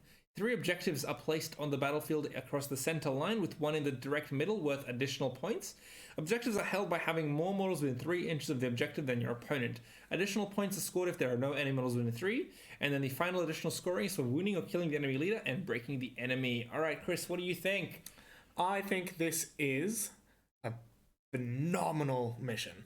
I think this mission, if you were to replace it, if you were to replace a Maelstrom style mission with this one in a tournament, I think you would have an excellent tournament going ahead. I think this mission really shows the armies that can handle playing on 2 fronts and playing around the center board like in Hold Ground. But unlike Hold Ground, it's not a feast or famine game, right? You don't lose the entire game just because you lost the middle objective. Yes, it can be worth, I believe it's 5 points for that one alone. 5 for the middle, yes. But you can still get 4 points on the other 2 objectives, which means that breaking and killing the enemy leader can actually cause quite a lot of problems if your opponent has the middle one and you have the outside ones. And I think being able to do that across different parts of your list, i.e. if you have 3 warbands, one of those warbands has to be alone. Picking which one you put alone can be a really interesting thing. And I think if you were to replace this, like I said, as a Maelstrom style mission in your head, think about it like Maelstrom, but you know where your warbands are deploying, and it's not your opponent's turn, then my turn. I think this mission kind of fixes a lot of core components that people say can be frustrating with Maelstrom, and creates a really dynamic game that, in my opinion, is just better than Hold Ground. That's why I rated it so high. Eric, what are your thoughts? I've given a given an above average sort of score, but not perfect in any category. I think I agree with you that this is what Maelstrom should be in a conceptual sense. So you've got the chaos of having to split your army, but you've got some choice and some control with that, and you also don't get the ridiculous situations where you get boxed in by your opponent. So yes, it's got that part, and I think that's essentially what makes it quite engaging and quite fun. And I think now that I think about it a little bit more, probably would rate this a little bit high on the competitive standpoint. But my sort of concern is like, yes, you've got objectives worth different points, but I'm not a huge fan of that in general. I'd like to think that, thematically as well as for a gameplay standpoint, having the objectives worth similar points is a little bit better than more of a skewed thing, mainly because if you have an army that yes, you can think about it as you can use all your resources to go for the big one, and maybe abandon the smaller ones. That can feel pretty good. You made a really cool tactical choice. But if you're on the other end of that spectrum, it can feel pretty debilitating and pretty like sort of like, oh man, I can't even get any, like I can barely get any points if someone's camping all the good spots. So it kind of, yeah, it has that sort of double-sided effect, I think. So one person can kind of flex their tactical prowess, while the other one, even though they may have a good strategy up their sleeve, they aren't necessarily rewarded for it in the long run or in the short term either. So yeah. Yeah, I think there's a mission I would reappraise now that I think about it more. I think I'd definitely up the competitive on this one. I still don't think it's necessarily the most fun mission. I think it can suffer if you have armies that have a mobility mismatch. It can just be a very uninteresting mission. But I do think it's the best approach to Maelstrom you can have. I think this sort of achieves the goals of Maelstrom without having the rolling, which I think is the best part about it. I think it's really cool design to have your army split in this way, and by approaching the center. It's like 2 forces trying to link up and reach the same target kind of deal. I think that's really cool from a design point. I think that I like how they achieved it. Yeah, overall, really solid scenario. Anything more, Chris or Eric? I don't have anything, no. What about you, Eric? No, All good. All right, well, take us away with retrieval, Chris. Yes, so retrieval is basically capture the flag.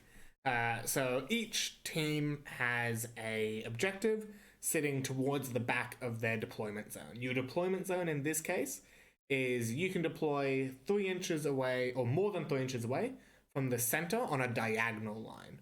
And the objective starts 9 inches from the back corner of your deployment. If your objective gets moved by the opponent, that's how they score points.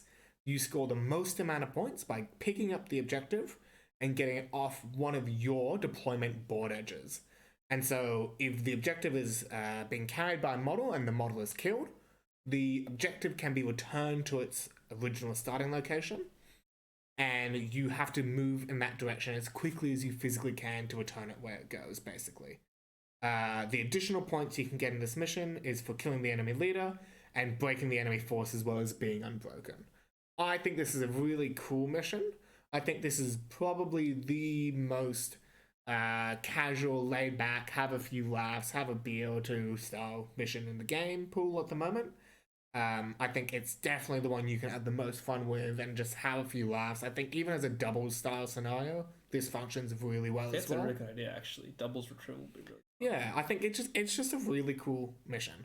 When it comes to being competitive and that sort of stuff, I think it definitely shows the disparity between movement as a really big issue for a lot of armies, as well as it just has the issue of I never need to fight you if I don't want to. If I'm the Rivendell Cav with Elrond list, I don't ever fight you, I just walk past you, shoot a bunch of bows at you, make you sit down with a couple of Wrath of Brunans, and then run off the board. And there were 11 bow shots fired and 0 combats done. Maybe 1 heroic combat to sling Elrond who has the objective forward. That's kind of it. Yeah, if you can't sort of block the entire center and someone can make a hole with a big hero, it can be very frustrating. Any thoughts from you? You've rated this quite highly, so I want to hear from you. Yeah, like I quite like this one in that it's a very classic sort of game design, capture the flag.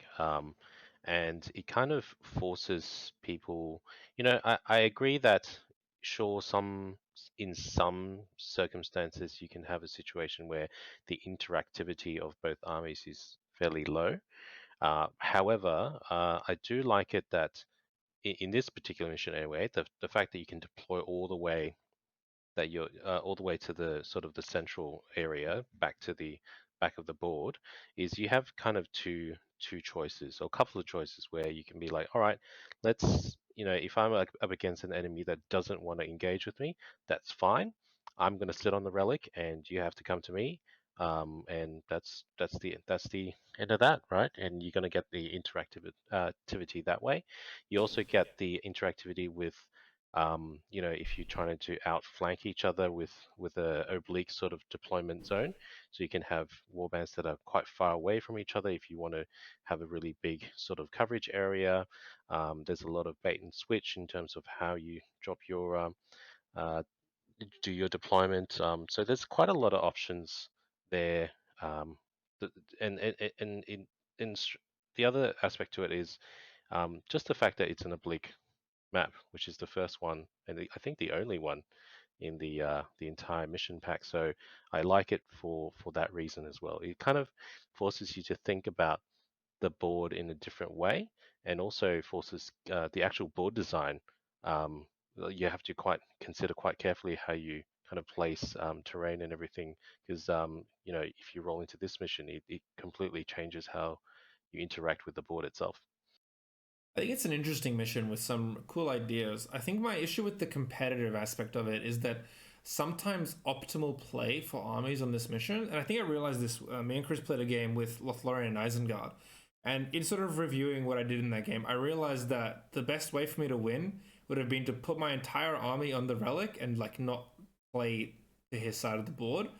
And like in terms of encouraging interesting play to be optimal play, I think that's where this mission can fail, because sometimes if you really hard analyze what you need to do to win, this mission can end up with some really uninteresting, not very interactive or fun setups, which is kind of okay for a fun game, because I'm playing a fun game. I'm not going to do that. I'm going to be like, listen, this guy and his little crossbow pack are going to do a little flanking maneuver and try to steal the relic from Haldir and his little elf gang that's sitting defending it. But that's not what I'm going to do in a competitive game. In a competitive game, I'm going to be like, okay, I'm going to break you and kill your leader and never leave my relic because I'm never going to get it off the board from your side. Yeah, if I can fit 55 million berserkers on the objective, what hope does my opponent have of getting it before the game exactly. ends? And my goal is going to be to kill your leader and break you, and I'm going to win the game. I'm not going to even interact with the relic. Like at that point, you may as well go for the 1 point win, like the one wound on the enemy leader. Yeah, exactly. The problem with them is that for certain armies, they're too heavily encouraged to chase this 1 point win that isn't very interesting from a competitive standpoint, I think. Yeah, and I think that's why I scored this mission a bit lower than I probably wanted to. I still think it's a fantastic mission. I think I stand by the 5 out of 5 for how fun the mission can be if both players are willing to play as a fun, engaging I agree. mission. That's the thing. Both players have to willingly participate in the capture of the flag aspect of it for it to be a fun mission. Yes. I think, I definitely agree with you, Alexa, on that part, that it can be pretty boring if you look at it from a purely competitive standpoint, like how to maximize your points. And perhaps the solution to that, it lies in how many points you get or how it's been scored. So maybe tweaks in that could maybe up the value of actually interacting with your opponent a little bit more. Yeah, I think that there are definitely tweaks that could make this mission really, really solid. And I think it is in a good spot right now as a casual mission. I don't think every mission needs to be designed for competitive play. I think it's okay to have missions that are more just, let's have, fun playing retrieval. I think it's fine. Would it be better if it was better for competitive? Sure, but that's not necessarily necessary. I think there's enough competitively minded missions that it's fine. You're not playing, a 10-game tournament that you need 10 different missions to keep it interesting. It's fine. Yeah. Anything else, Chris? No. All right, well, hit us with Breakthrough, Chris. Yes. So Breakthrough is a mission where there are basically 2 objectives in the middle and 1 objective in each of your opponent's deployment zones. This is a 24-inch deployment, which means you can deploy 1 inch away from each other. The 2 objectives in the middle, essentially you have a diamond sort of setup in the middle of your board with objectives being 12 inches up from your board edge, 24 inches in from the side of the board, and then the 2 center objectives, each one is, I believe it is... 1 or 2 points, I think, depending on if there's no enemies around. Yeah, so there were 2 points each. Your home objective gives you 1 point, but gives your opponent 3 points. 4. Oh, is it 4 points? It's 2 or 4. Oh, okay, so it gives you 2 or 4 points then, my fault. And the thing is, there's only 1 point for break. That's it, yes. So it's a very interesting mission because it really has a disparity on how much the objectives are worth.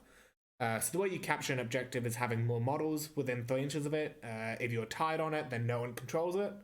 And you have to keep models within 3 inches to keep control of it. It's not a tap and go, we like to call it, style mission. So I think this mission is a really well-designed competitive mission that forces you to think about, how can I control an objective that's not worth anything to me, but worth 4 points to my opponent?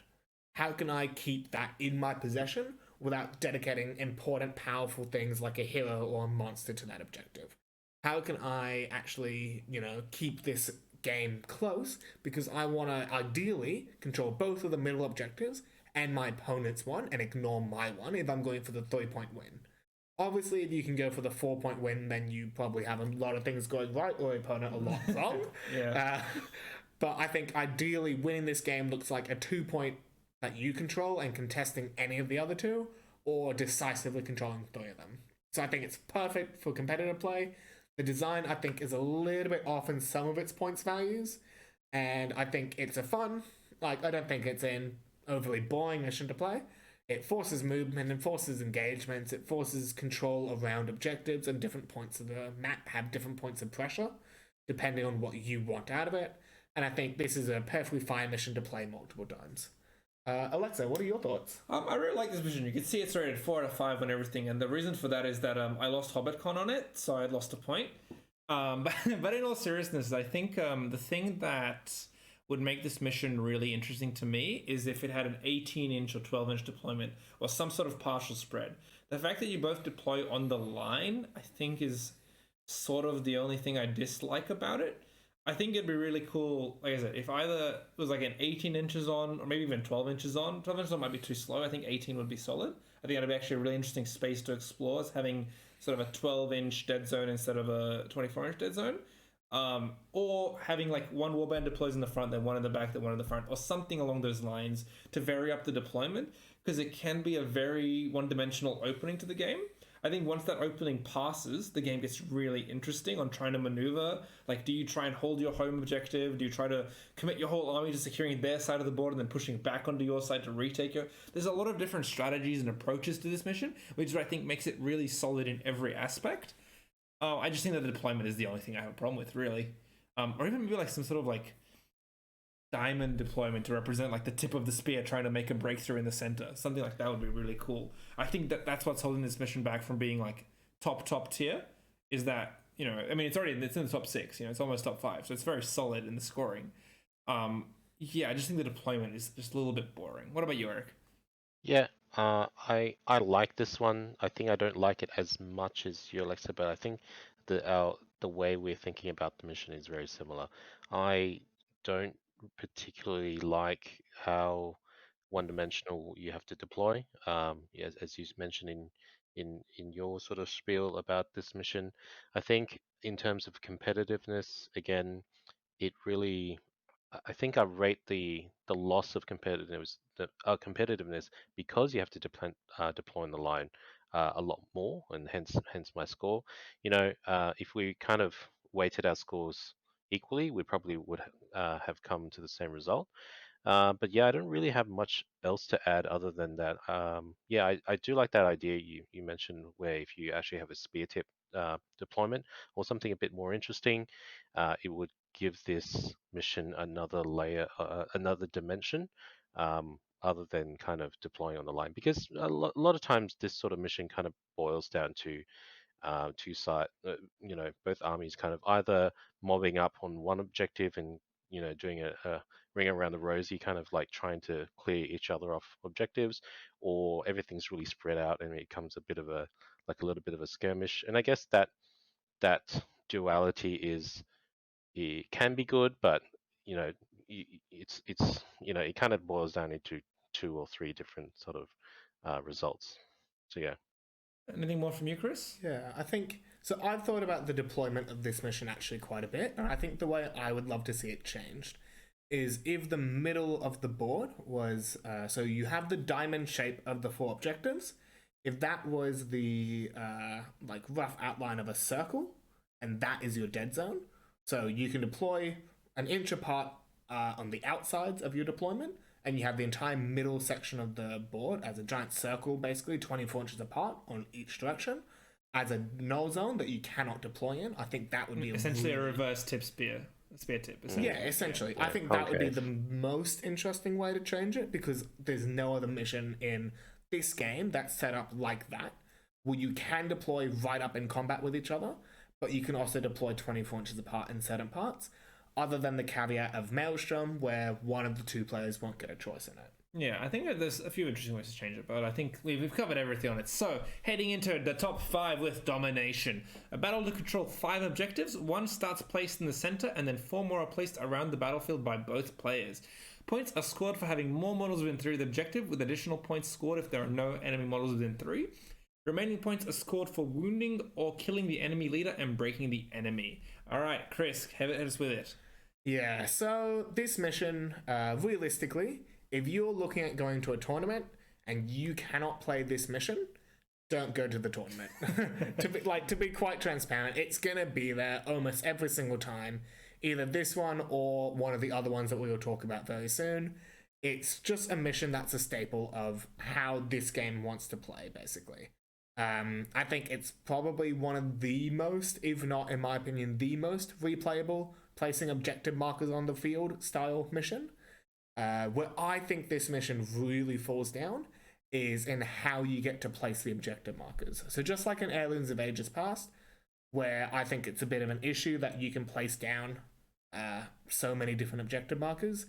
Like, you could place all 4 objectives that are placeable in the 4 corners 6 inches away. You could place 3 of the 4 objectives in one person's deployment zone, and they're playing an ultra turbo defensive dwarf list that never needs to move, and they pick that side. You could be playing the super duper bum rush pilots galore Corsairs list with 65 million models against your opponent's 14 Rivendell Knights, and you bum rush them because all the objectives are on their side of the field. I think that really takes away from this being a 4 or 5 out of 5 in my mind in terms of the game design. I think having more static objectives, or maybe having 3 set up in like a triangle shape sort of thing, or something like that, and or maybe even just have 2 that are placed, 1 by each player, and then 2 that stay the same, something like that to break it up a little bit, just so it's not so heavily based on how the objectives are placed. I think that's what I would love to see change about it. Yeah, I think this is a really solid mission. I come back to it a lot.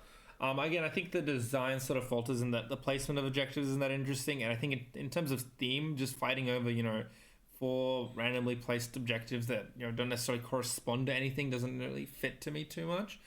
But I think it is a very solid competitive mission. It tests a lot of different skills. It works well with all different armies because different armies have different advantages. Obviously, hordes have advantages holding objectives if you're having a big brawl, but those higher courage, more elite armies are way better at leaving 2 guys to hold an objective, and they know they're going to hold them. You leave 2 orcs behind them the objective, and you break, they're gone. Bye.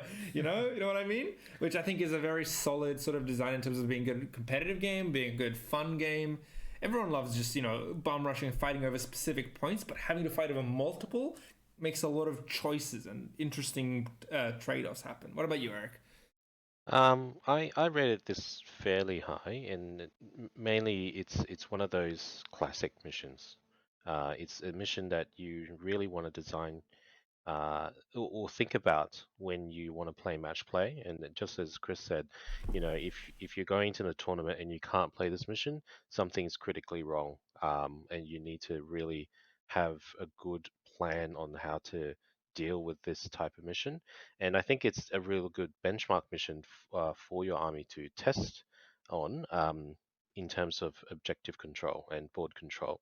I get the hesitation to kind of give this a higher score, uh, due to how you kind of choose how you want to place the objectives. Um, you know, in it, that sort of choosing where to place objective in itself is kind of like a mini game. I like that little bit of mini game, although it can be pretty one-dimensional sometimes. If you're going into that game with a plan, you're like, all right, I'm gonna play aggressive. I'm gonna just put all my objectives in a certain way to reflect that. I get that, but yeah, I think this is just another one for me that's like it's a good classic, you know. Yeah, and it's fun to play too. It's also really fun to kind of introduce the game to people as well. I've found anyway, where you not necessarily focus the mission around completely on killing each other, but also holding ground, holding objectives. Yeah, I think if True the Death and Lords of Battle are good missions to learn how to play your army, this is a good mission to learn how to play the game, if that makes sense. Because if you play Lords of Battle and True the Death, you're gonna learn to figure out how to get the most out of your troops fighting other troops. But missions like Domination, where you have to hold multiple points, are gonna let you get a feel for how moving around the battlefield, the time it'll take you, what 3 turns of movement actually means in context of the whole game, how to figure out how many models do I need to commit to a place to win this fight. Those kinds of things are really good. This is like a really good thing to play as your 3rd, 4th game with an army, to start learning how the game actually functions with them when it comes to making a lot of interesting decisions. Anything more, Chris? I definitely agree with you on that. I think this is the mission where you learn, I guess, if your first couple of games are something like Lords of Battle, To the Death, things like that, of learning, like, what are the limitations of what my list can do. This is the mission of what is the ways I can force tempo in a game and turn this army from, the models I love bringing and things I love doing in the game to how can I turn this into something that forces my opponent to make decisions that they don't want to make. Yeah. I think that's everything on that one. Let's head into Assassination, Chris. Take it away. One of your favorites. Yes, in my opinion, this should have been number 1, but... Well, it's number 4. Yeah. Here's all I can say. So this mission, both players secretly note down an assassin and a target. Neither the assassin nor the target can be the leader of either particular force, unless, of course, you only have one hero. So the way this mission works is if I am playing the mission and I wound my target by any means, I score a single point. If that wound is caused by my assassin, I'll score 3 points. If my opposing target dies by any means, I'll score 5 points. If the killing blow was landed by my assassin, I score 7 points. You also get points for killing the enemy leader and for breaking the enemy force and remaining unbroken. So I love this mission. I think this mission should be an absolute staple of competitive play. I understand there's a lot of missions that do revolve around killing and things like that, and so it falls a little bit under the rug, hence it only being a 4 out of 5 on that front for me. But every other thing about this game, I love. I love the mind game of, the games you play where you have like 5, 6 heroes, and 4 of them are fantastic options for your assassin. And you'll have games where it's like, I have to not show my opponent which one is my assassin, but also be careful about which one is the target of my opponent. I have to be careful about how I play the game for so many different reasons, and because of that, it's so replayable.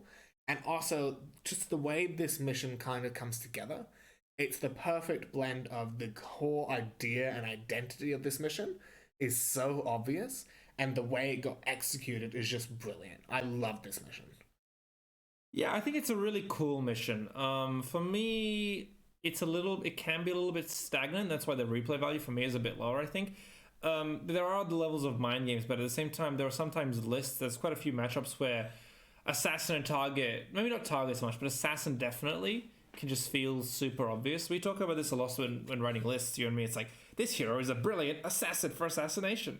And that's cool, but it also means that this mission can be, at least in one of the sort of secret aspects, quite one-dimensional. I think when we talk about the other secret mission, I think there's actually a lot more options in that one. I think it's why it ended up rated higher overall, even though you might not like it as much. But that's fine. We'll talk about that later. Because in that other one, the secret stuff has a lot more variance, which is why it's more interesting. That being said, I think it's a very solid competitive mission. I think it tests skills when it comes to protecting lower tier heroes, which is something that often can be forgotten.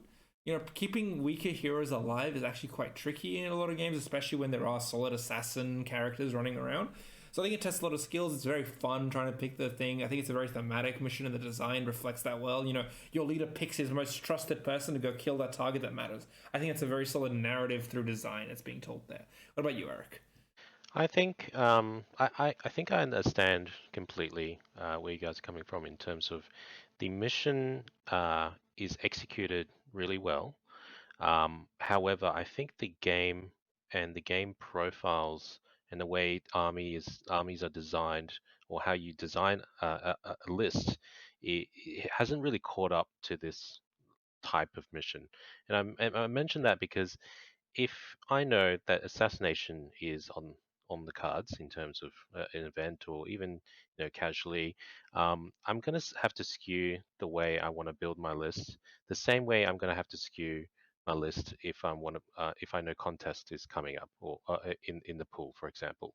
So I do feel like there is that sort of hesitation of like, yeah, you know what, I really like this, maybe Avenger Bolt Thrower, but my siege veteran, poor siege veteran, he's going to be the target, like for the most part, right? So you're gonna have to kind of give up things in your list just to avoid not getting shafted by this mission. And I think that's where it falls apart for me in terms of competitiveness. It doesn't really display um, you know, clever army building tactics other than to actually build specifically for this mission. So that's why I kind of rate it that way.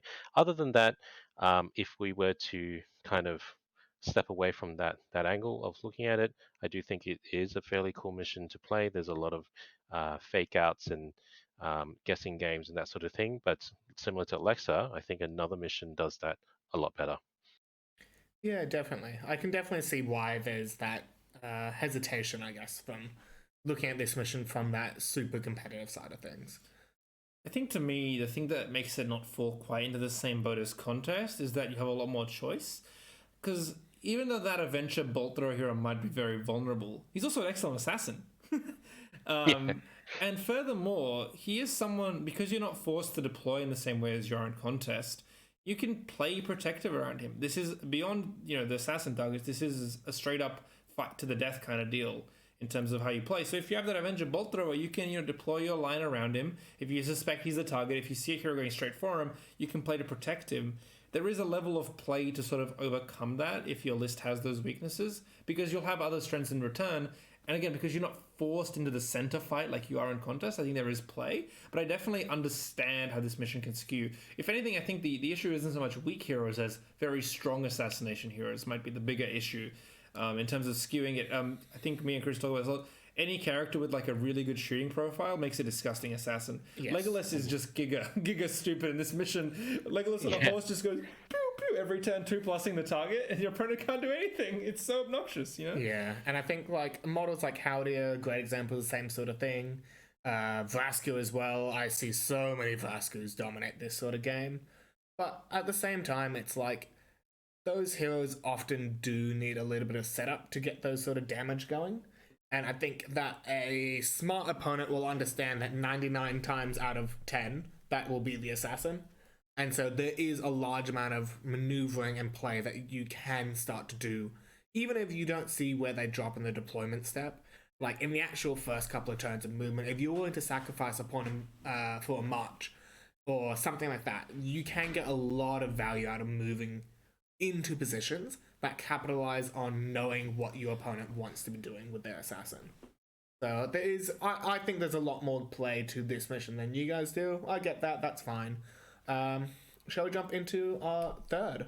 Our top Number 3, capture and control. This is a battle to control 5 objectives. The objectives are captured by being in base contact at the end of the turn and remain captured until an enemy model touches it. So unlike the other capture and objective missions we've talked about so far, in this mission, you can leave the objective unattended as long as no enemy models touch it. Now, for the rest of it, if 2 models contest an objective, so they both touch it at the end of a turn, for whatever reason, that objective remains neutral, and additional points are awarded for wounding or killing the enemy leader and breaking the enemy. I really like this mission. I don't think that the design is particularly super unique or interesting. It's very solid, but I think the rest of what this mission does, in terms of being a really good maneuver mission, in terms of not favoring elite or horde in any way too much, is really solid. It's just a really great baseline mission. I think it definitely deserves this number 3 slot. What about you, Chris? I think this is the best objective-based mission when it comes to looking at a mission competitively. It's a mission where you have your 5 objective markers, so I love the fact that it's an odd number of objectives, and all 5 of the objectives are predetermined at the start of the game. Awesome, gets rid of my biggest complaint with domination straight off the bat. So this suddenly makes a better domination, in my opinion, basically. I dropped 1 pip off of the how fun this mission is, just because I think sometimes objective play can be quite dull for some players, especially with the idea around, for example, as Eric mentioned earlier, if I'm running the Fellowship and I'm playing the Goblin Town Horde of 600 goblins, and more than them come onto the board every turn that I'm killing. Like, those sort of missions can be quite grindy for some very unfortunate reasons, but other than that, I think this is probably one of the best missions, if not the best mission, in when it comes to actually playing the objective side. I think we should real quick mention the slightly unique deployment in this mission, where you have to roll a dice. Essentially, you have a 24-inch deployment up to the line, but if you roll a dice and you roll more than a 3, so if you roll a 4+, you can also deploy in the back. If you roll a 1, 2, or 3 only, though, you may only deploy in the front half of your deployment, so within 12 inches of the center line. It's quite interesting because it sort of forces those most skirmishy armies to maybe deploy warbands further up than they want to. And I think that's something interesting to consider about this mission. It doesn't come up too often because most of the time, even on those ranged armies, you want to be deploying within 12 of the center line because of how the mission works. But it's worth considering. What do you think of this mission overall, Eric? I like it. I think it's a staple. I think I see this mission as an advanced version of domination, in that it's a little bit more balanced. That the objectives are specific. For the reasons why Chris really likes this one. I agree. It gives it. It reduces the extra layer of weirdness that you get with choosing where to deploy your objectives. I like how the deployment is. There is a little bit of variance, but not much. So it can, spice things up a little bit if you have an army that doesn't want to engage or wants to engage late, but however they still have to deploy fairly far forward if they roll poorly. Yeah, I really like it. I also like how you can touch the objective and you can move off. So it does mean that in certain builds of your army, you have decisions to make. You have to make sure that, if I'm going to completely vacate an objective, I need to make sure that I'm actively doing things to stop my opponent from running up and, tapping it and moving on, instead of some other objective type scenarios where you have to sacrifice units to hold the objective. So I like that sort of decision that you have to make. And in this case, even if you do control it, you can still leave units there. So it does become a bit of a choice. And I Yeah, like choice. yeah, I think it's a very solid scenario overall. Anything more from you, Chris? No. All right, let's head into number 2. Destroy the supplies. Take it away, Chris. Yeah, so destroy the supplies. So essentially, each side of the battlefield, it's a 24-inch apart deployment zone, and on that 12-inch deployment, so 12 inches from the edge of the board, one is dead cent in the middle of your deployment, and then the other two are 12 inches in from the corner of the boards, basically. They're evenly spread out. Actually, I think on a 6x4 they become 18 inches apart. I'm not. Yeah, I guess They're evenly spread out, basically, from the center of the board and the edge of the board. And essentially the way it works is the 3 objectives that are on the edge of your opponent's deployment zone, you can burn them. So being in base contact with one of them in the end step of any turn that you would not, that all you did is basically moved. So you can't be in a fight, magical powers, can't shoot, can't do anything like that. You get to destroy the supplies. And that objective marker is removed from the board and it scores you 2 victory points. So you can get 6 victory points for burning your opponent's objectives. You cannot touch your own ones. So your opponent can burn all 3 of yours and you can burn all 3 of your opponents. You can score victory points as well for having banners on the table, for killing or wounding the enemy leader, and for breaking and being unbroken. Eric, what are your thoughts on this mission? This is actually one of my favorites in the current match play book. And the reason is purely there are so many ways for you to score points. So it kind of gives everyone, or all types of builds, ways to win the scenario or get points for the scenario, which I think is really cool because it kind of spreads it out. It doesn't skew it towards a particular really fighty army or a shooty army or a hero hammer heavy army. It's got a lot of choice there. I also like how you essentially have to be fairly aggressive. Like you can't really just sit on your 3 objectives and hope that your opponent isn't going to get at least one. You're gonna have to kind of run out and try and burn the other objective, unless you've got, you're massively skewed in terms of your armies, like one side hard counters the other, which generally doesn't happen in Lord of the Rings anyway. But yeah, I just think that this has so many tactical and strategic options available for all sorts of builds, and it really showcases the game, in my opinion. You can form battle lines, you can form strike squads, you can play defensive, aggressive, so many things to do. I really like it. Yeah, I think we're all in agreement. This is a fantastic mission. I love the amount of choices you make. This is a mission where you have to make sacrifices. You have to actively choose to give up certain things to try and win. You're not going to be able to defend all 3 supply markers and attack your opponent. You're going to have to say, I'm going to give this supply marker up so that I can get the other 2 on that side, then hopefully try and defend mine. Or you're going to just say, I'm going to go for a full swap. We're both going to swap supply markers, and then I'm confident that I can win on the other victory conditions. There's all these different choices, all these different approaches to how you maneuver around the board. It's just fantastic. I love the way the markers are removed. I love that, if you tie someone in combat, you stop them. I love that you can, you can't like heroic combat onto taking them off, things like that. Then you can't shoot while you're on them. You can't cast magical powers while you're on them. Like all those things add up together to make taking them difficult, but not like impossible. Like if you can just get 3 or 4 guys onto it and like make a little bubble around the guy and protect him so that you can't peel him off into a fight. There's also different ways you can approach taking them. And I think that's what makes this mission so interesting is all the different approaches you can take. And I think it also has a really cool thematic design. I think that it's one of those missions where You know, the reason I give it a high design, for it to be a high design, it has to be a good mission in terms of gameplay, and that gameplay has to tell me a narrative. And in this mission, it tells me both. Clearly, you know, they were burning their food, so they starve to death when we leave. You know, that's a solid enough. I can get behind that. I can see why we're doing that. It makes sense the way it's set up. You know, I think that's where this mission sort of shines in both design and competitiveness, and being pretty fun. I think it can be a little bit not unfun. It's 4 out of 5. That's pretty solid in terms of fun.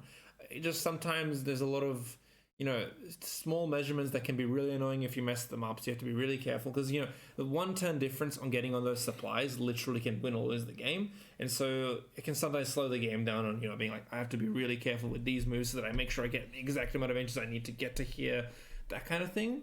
But that's not enough to make it an unfun mission. It just slightly keeps it from being that 5 out of 5 flawless to me. Anything more from you, Eric or Chris? Yeah, I think for me, the biggest reason it's not that sort of 5 out of 5 in terms of how fun the mission is I think when you look at, or in my opinion anyway, games that are usually fun, right? They're games that have points of interest in them, but are still pretty relaxed, fun, like you can have a few laughs, you can joke around, all that sort of stuff. This is a mission that you really have to kind of, it's almost like that analysis paralysis sort of mission for me. There's so many moving parts because you have 3 things that at any point can become 2 or 1 or none. And you kind of have to keep track of what the point scoring is going to look like by the end step and then all that sort of stuff. And it can feel quite overwhelming. That's the only reason it's not a 5 out of 5 in terms of fun for me. The replay value, I think this is a mission that if you play it 50 times will get stale by the end of that. And when it comes to design, I think the only thing I would have loved to have seen is that I think I would have loved to have seen each objective marker burnt, valued at 1 point, and if you can burn all 3, then you'll get 2 points for all of them. But other than that, I think it's a phenomenal mission. Eric, do you have any other thoughts?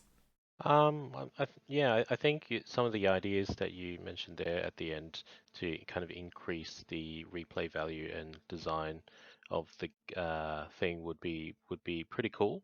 The one thing I do want to add is this is one of those missions, and compare also with the number 1 that's right on the next slide, is I rarely see very one-sided missions games on this type of mission. Both usually the scores are quite close, so usually that's, to me anyway, an indicator of a fairly well-designed mission. So yeah. Yeah, definitely. I think the only times you'll see not very close games with this mission is either if the pilot of a list is struggling to make decisions or just isn't very experienced on the list, or if the list they have just doesn't suit taking and defending, I think. But I think that the interesting thing about this mission and why it's so good is that taking and defending, because of the end condition, if you have like an army that can't be maneuverable, you could totally play a game where you just sort of bunker on one objective and then send a blob to take all 3 of theirs. And sort of, there's a lot of options that even slower armies that don't necessarily have the ability to split very effectively can still play this mission in interesting ways. Yes, I think it's ironic that my dwarf list is, I think, probably the strongest list that I play for this mission. Yeah, it's solid. Now, Chris, on to number 1. Take it away with Fog of War. Yes, Fog of War. I think to absolutely no one's surprise, this mission ended up claiming the top spot. So this is a mission with secret objectives. There are in fact 3 secret objectives. So each player is going to secretly note down a hero that they wish to keep alive in their own force that cannot be their leader, a hero that they wish to die rather unpleasantly, which cannot be their opponent's leader, and a terrain feature that they wish to control at the end of the game. That terrain feature has to cross halfway into your opponent's half of the board. So essentially, you could pick the same terrain feature if it crosses both sides of the board, and that commonly does happen in this mission. The really interesting thing with it is, so for example, with the keeping your hero alive, if they are unwounded, you'll get 3 points. If they cop a wound, they'll get 1 point. Hurting the target that you want to kill gets you 1 point, killing him gets you 3 points. The terrain feature gets you 1 point if it's contested at all, gets you 3 points if it's uncontested. And breaking and unbroken yourself can get you 1 or 3 points as well. So you have 4 ways of scoring either 1 or 3 victory points. And I think that is what turns this mission into such a dynamic mission, because none of the normal rules of engagement exist, and you have so many unique ways of scoring that are kept secret from your opponent until the end of the game. Eric, what are your thoughts with this mission? This, for obvious reasons, reflecting my scores anyway, is my favorite mission. Some of the reasons why I've kind of already mentioned in the previous one is that there are so many ways to score.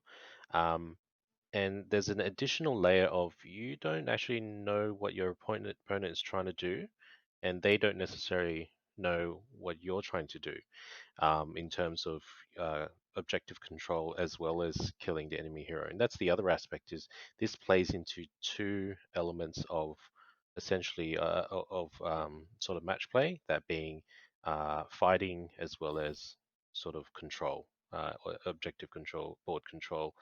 In this case, it's kind of a bit of both, where you have board control in that you have to kind of spread out or maybe fake out your opponent, or prevent your opponent from taking too much space.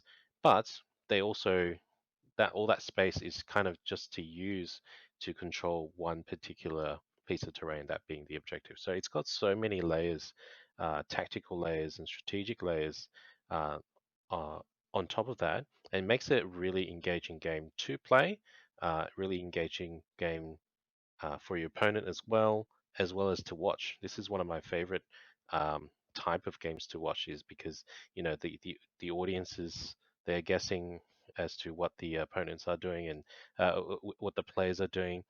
Yeah, it's just fun and competitive. So it basically ticks the box for every category for me, and yeah, that's why I really like it, and it's number 1. Yeah, I think that you covered a lot of the interesting points. This is also my 5 out of 5 on everything mission. And most of the time I prefer to play. I think sometimes, depending on the mood I'm in or the army I'm playing in, maybe the missions might be more preferable to me, but I definitely think it's the best mission to experience everything this game brings. Because it forces equal parts, fighting your opponent and getting board control. And the mind game part of it is what makes it like really, really interesting. Because the comparison mainly is assassination. And to me, what makes this more interesting is that, the choices aren't as obvious, because, especially depending on the army you're playing, you might have a secondary hero who's not your leader who's really strong. And if you're playing assassination, that would be your obvious assassin.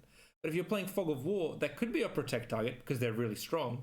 But equal parts, you might want to put your protect target to be someone weaker who you're more willing to keep out of fights. And equally for your opponent, your target could be either of those as well. The mind game aspect in this mission is way more prominent than its equivalent, in my opinion at least. And that's what makes it much more interesting to play. And it is, like you said, when we were talking about the previous mission, this is a mission that is almost always close, because it's very realistic that if your opponent commits really hard to picking up some of those points, that they're putting themselves in a position where you can get points back. And I think that all of that interplays into being one of the most fun missions to play when you've got a solid handle of what's going on. I think this could be a very intimidating mission for newer players, I think. Being like, you don't know what to do. There is that analysis paralysis in this mission too. Not, I think, necessarily too bad once you have a good understanding of the game.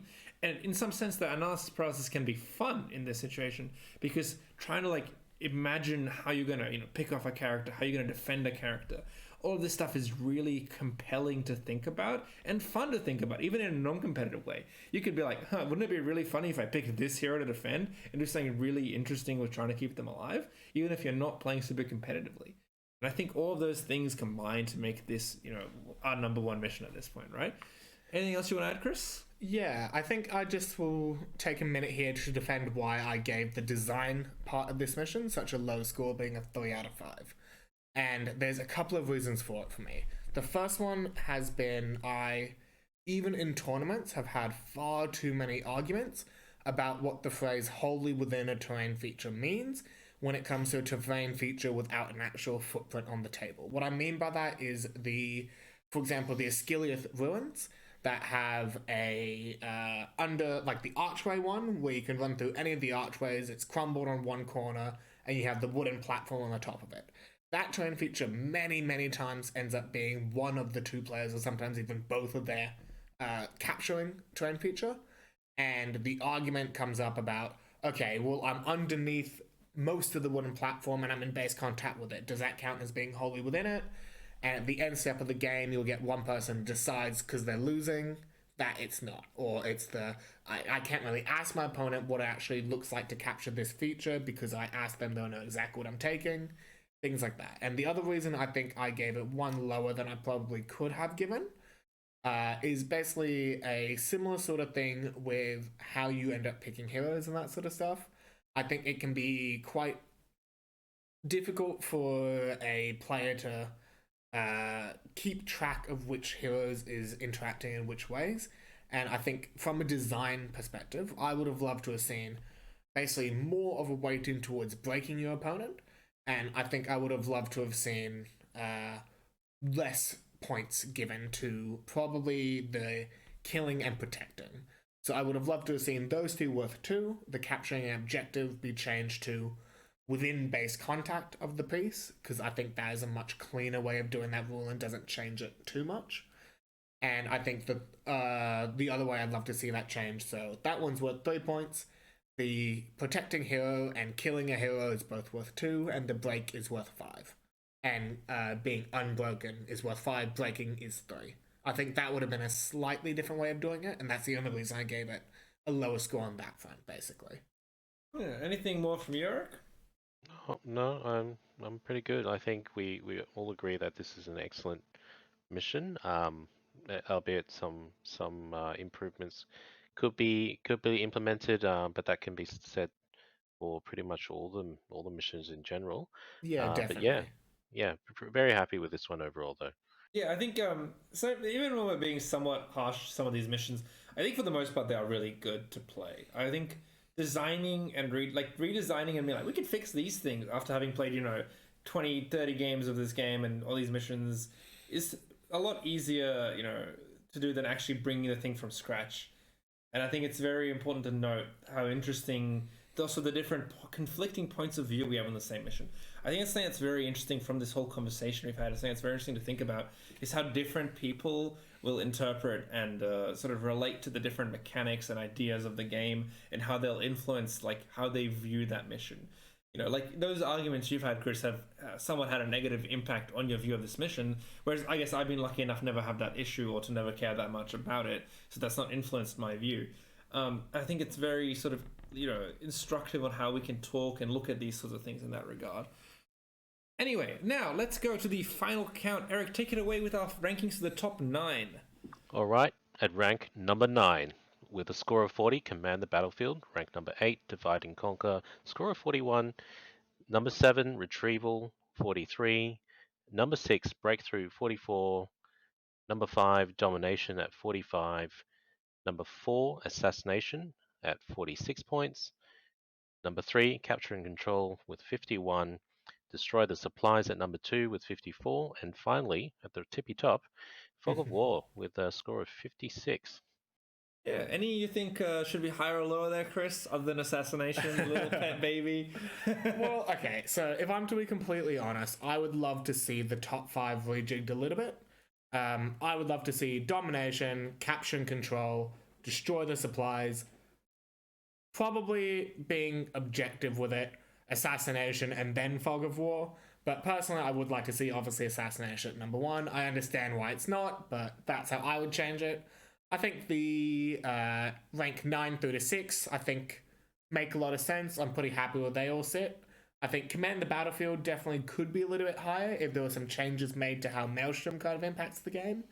But yeah. I think Command the Battlefield and Divide and Conquer, with some small changes, could easily be reaching for top 5, maybe even breaking into it. I think in retrospect, I think Command the Battlefield I would rate a little bit higher, maybe putting it up to 7, like a little bit above Retrieval, maybe, depending on sort of rethinking my scores exactly. But that's neither here nor there. I think all these missions are obviously very close, with the sort of top 3, breaking away from the pack, as it were. Anything more from you, Eric? Look, I think overall the scores for top 5 can be easily interchangeable. But for me, what's clear is that destroy the supplies and fog of war being at the tippy top um, makes sense to me in that it kind of plays into two aspects of the game in terms of scoring. You've got the objective play as well as killing and breaking, is like killing heroes and protecting heroes, as well as trying to dominate your opponent in terms of army interaction, like trying to not be broken and break the enemy. So it kind of ticks a lot of the boxes for me, and I think that's kind of reflective in the scores as well. But overall, I think as you mentioned before, Alexa, the missions for the most part are fairly well designed. They're a lot of these missions are actually from older editions of the game, and they've kind of survived to this new in the latest iteration of this game, and they've kind of been, for the most part, unchanged. And a lot of these newer ones, you can see some of the newer design aspects.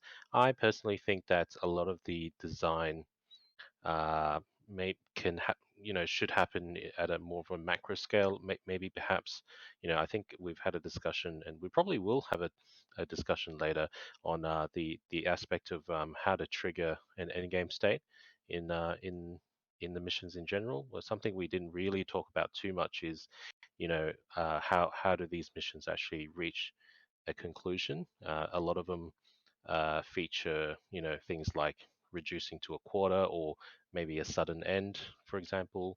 Um, so some of those sort of aspects to these missions, I think, are very archaic. But I think that type of discussion is a bit more high level, and probably we'd need to really sit down and uh, focus on that, because Yeah, that discussion can get quite out of hand. I think that's definitely a discussion that's worth having, and I think we will definitely look to have it.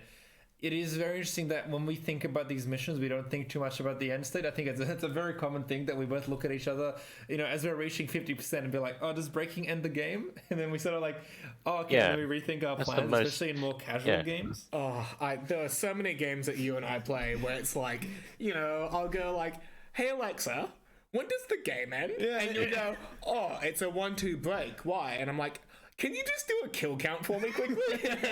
I think but I think that the fact that both of those kind of, I think 1-2 break, I think to me is a little bit worse, but I think with some missions it fits better depending on the gameplay of the mission, and I think it's worth discussing whether there should be more unique end conditions and so on. But I think overall, I don't think it impacts the game too much negatively. What about you, Chris? It's an interesting one. I think it's been a staple of this game for so long that changing it is gonna be quite difficult, I think, on the actual community as a whole. I think there'll be a lot of people that have grown so attached to the break 1-2s or the quarter style missions.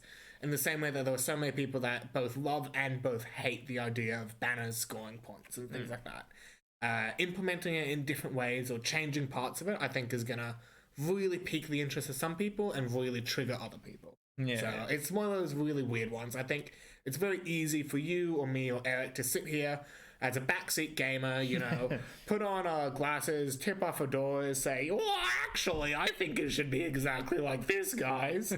But actually talking about that properly and having that conversation of what does changing this do for the community? What does adding 6 new scenarios in a match play book do for the community? As we've rated it, apparently all 6 of those scenarios are in the top 9. They're the top 50% of the games that are enjoyable and full of fresh, fun content. For us, at least. Yeah, whether that's just because they're new, or whether it's because the people who designed those scenarios are people who understand the community better than we do, it's just one of those things. It's so hard to actually pick apart the why when we are sitting in the positions that we are. All we can really do is say, hey, here's what we love about what we have in front of us. Yeah, and I think I'm going to cut us off now before we go on another hour-long tirade about end conditions with our giant fedoras and nerd glasses on. I want to thank you all guys for listening. This has been quite a long one. I think we've hit a little bit over 2 hours now, maybe 2.5 hours even. We're really pushing it. I'd like to ask you all to subscribe, hit the bell, hit the like button, leave us some comments, complain about the fact that not all my bases are done. I think those are all great things you should do in the comments.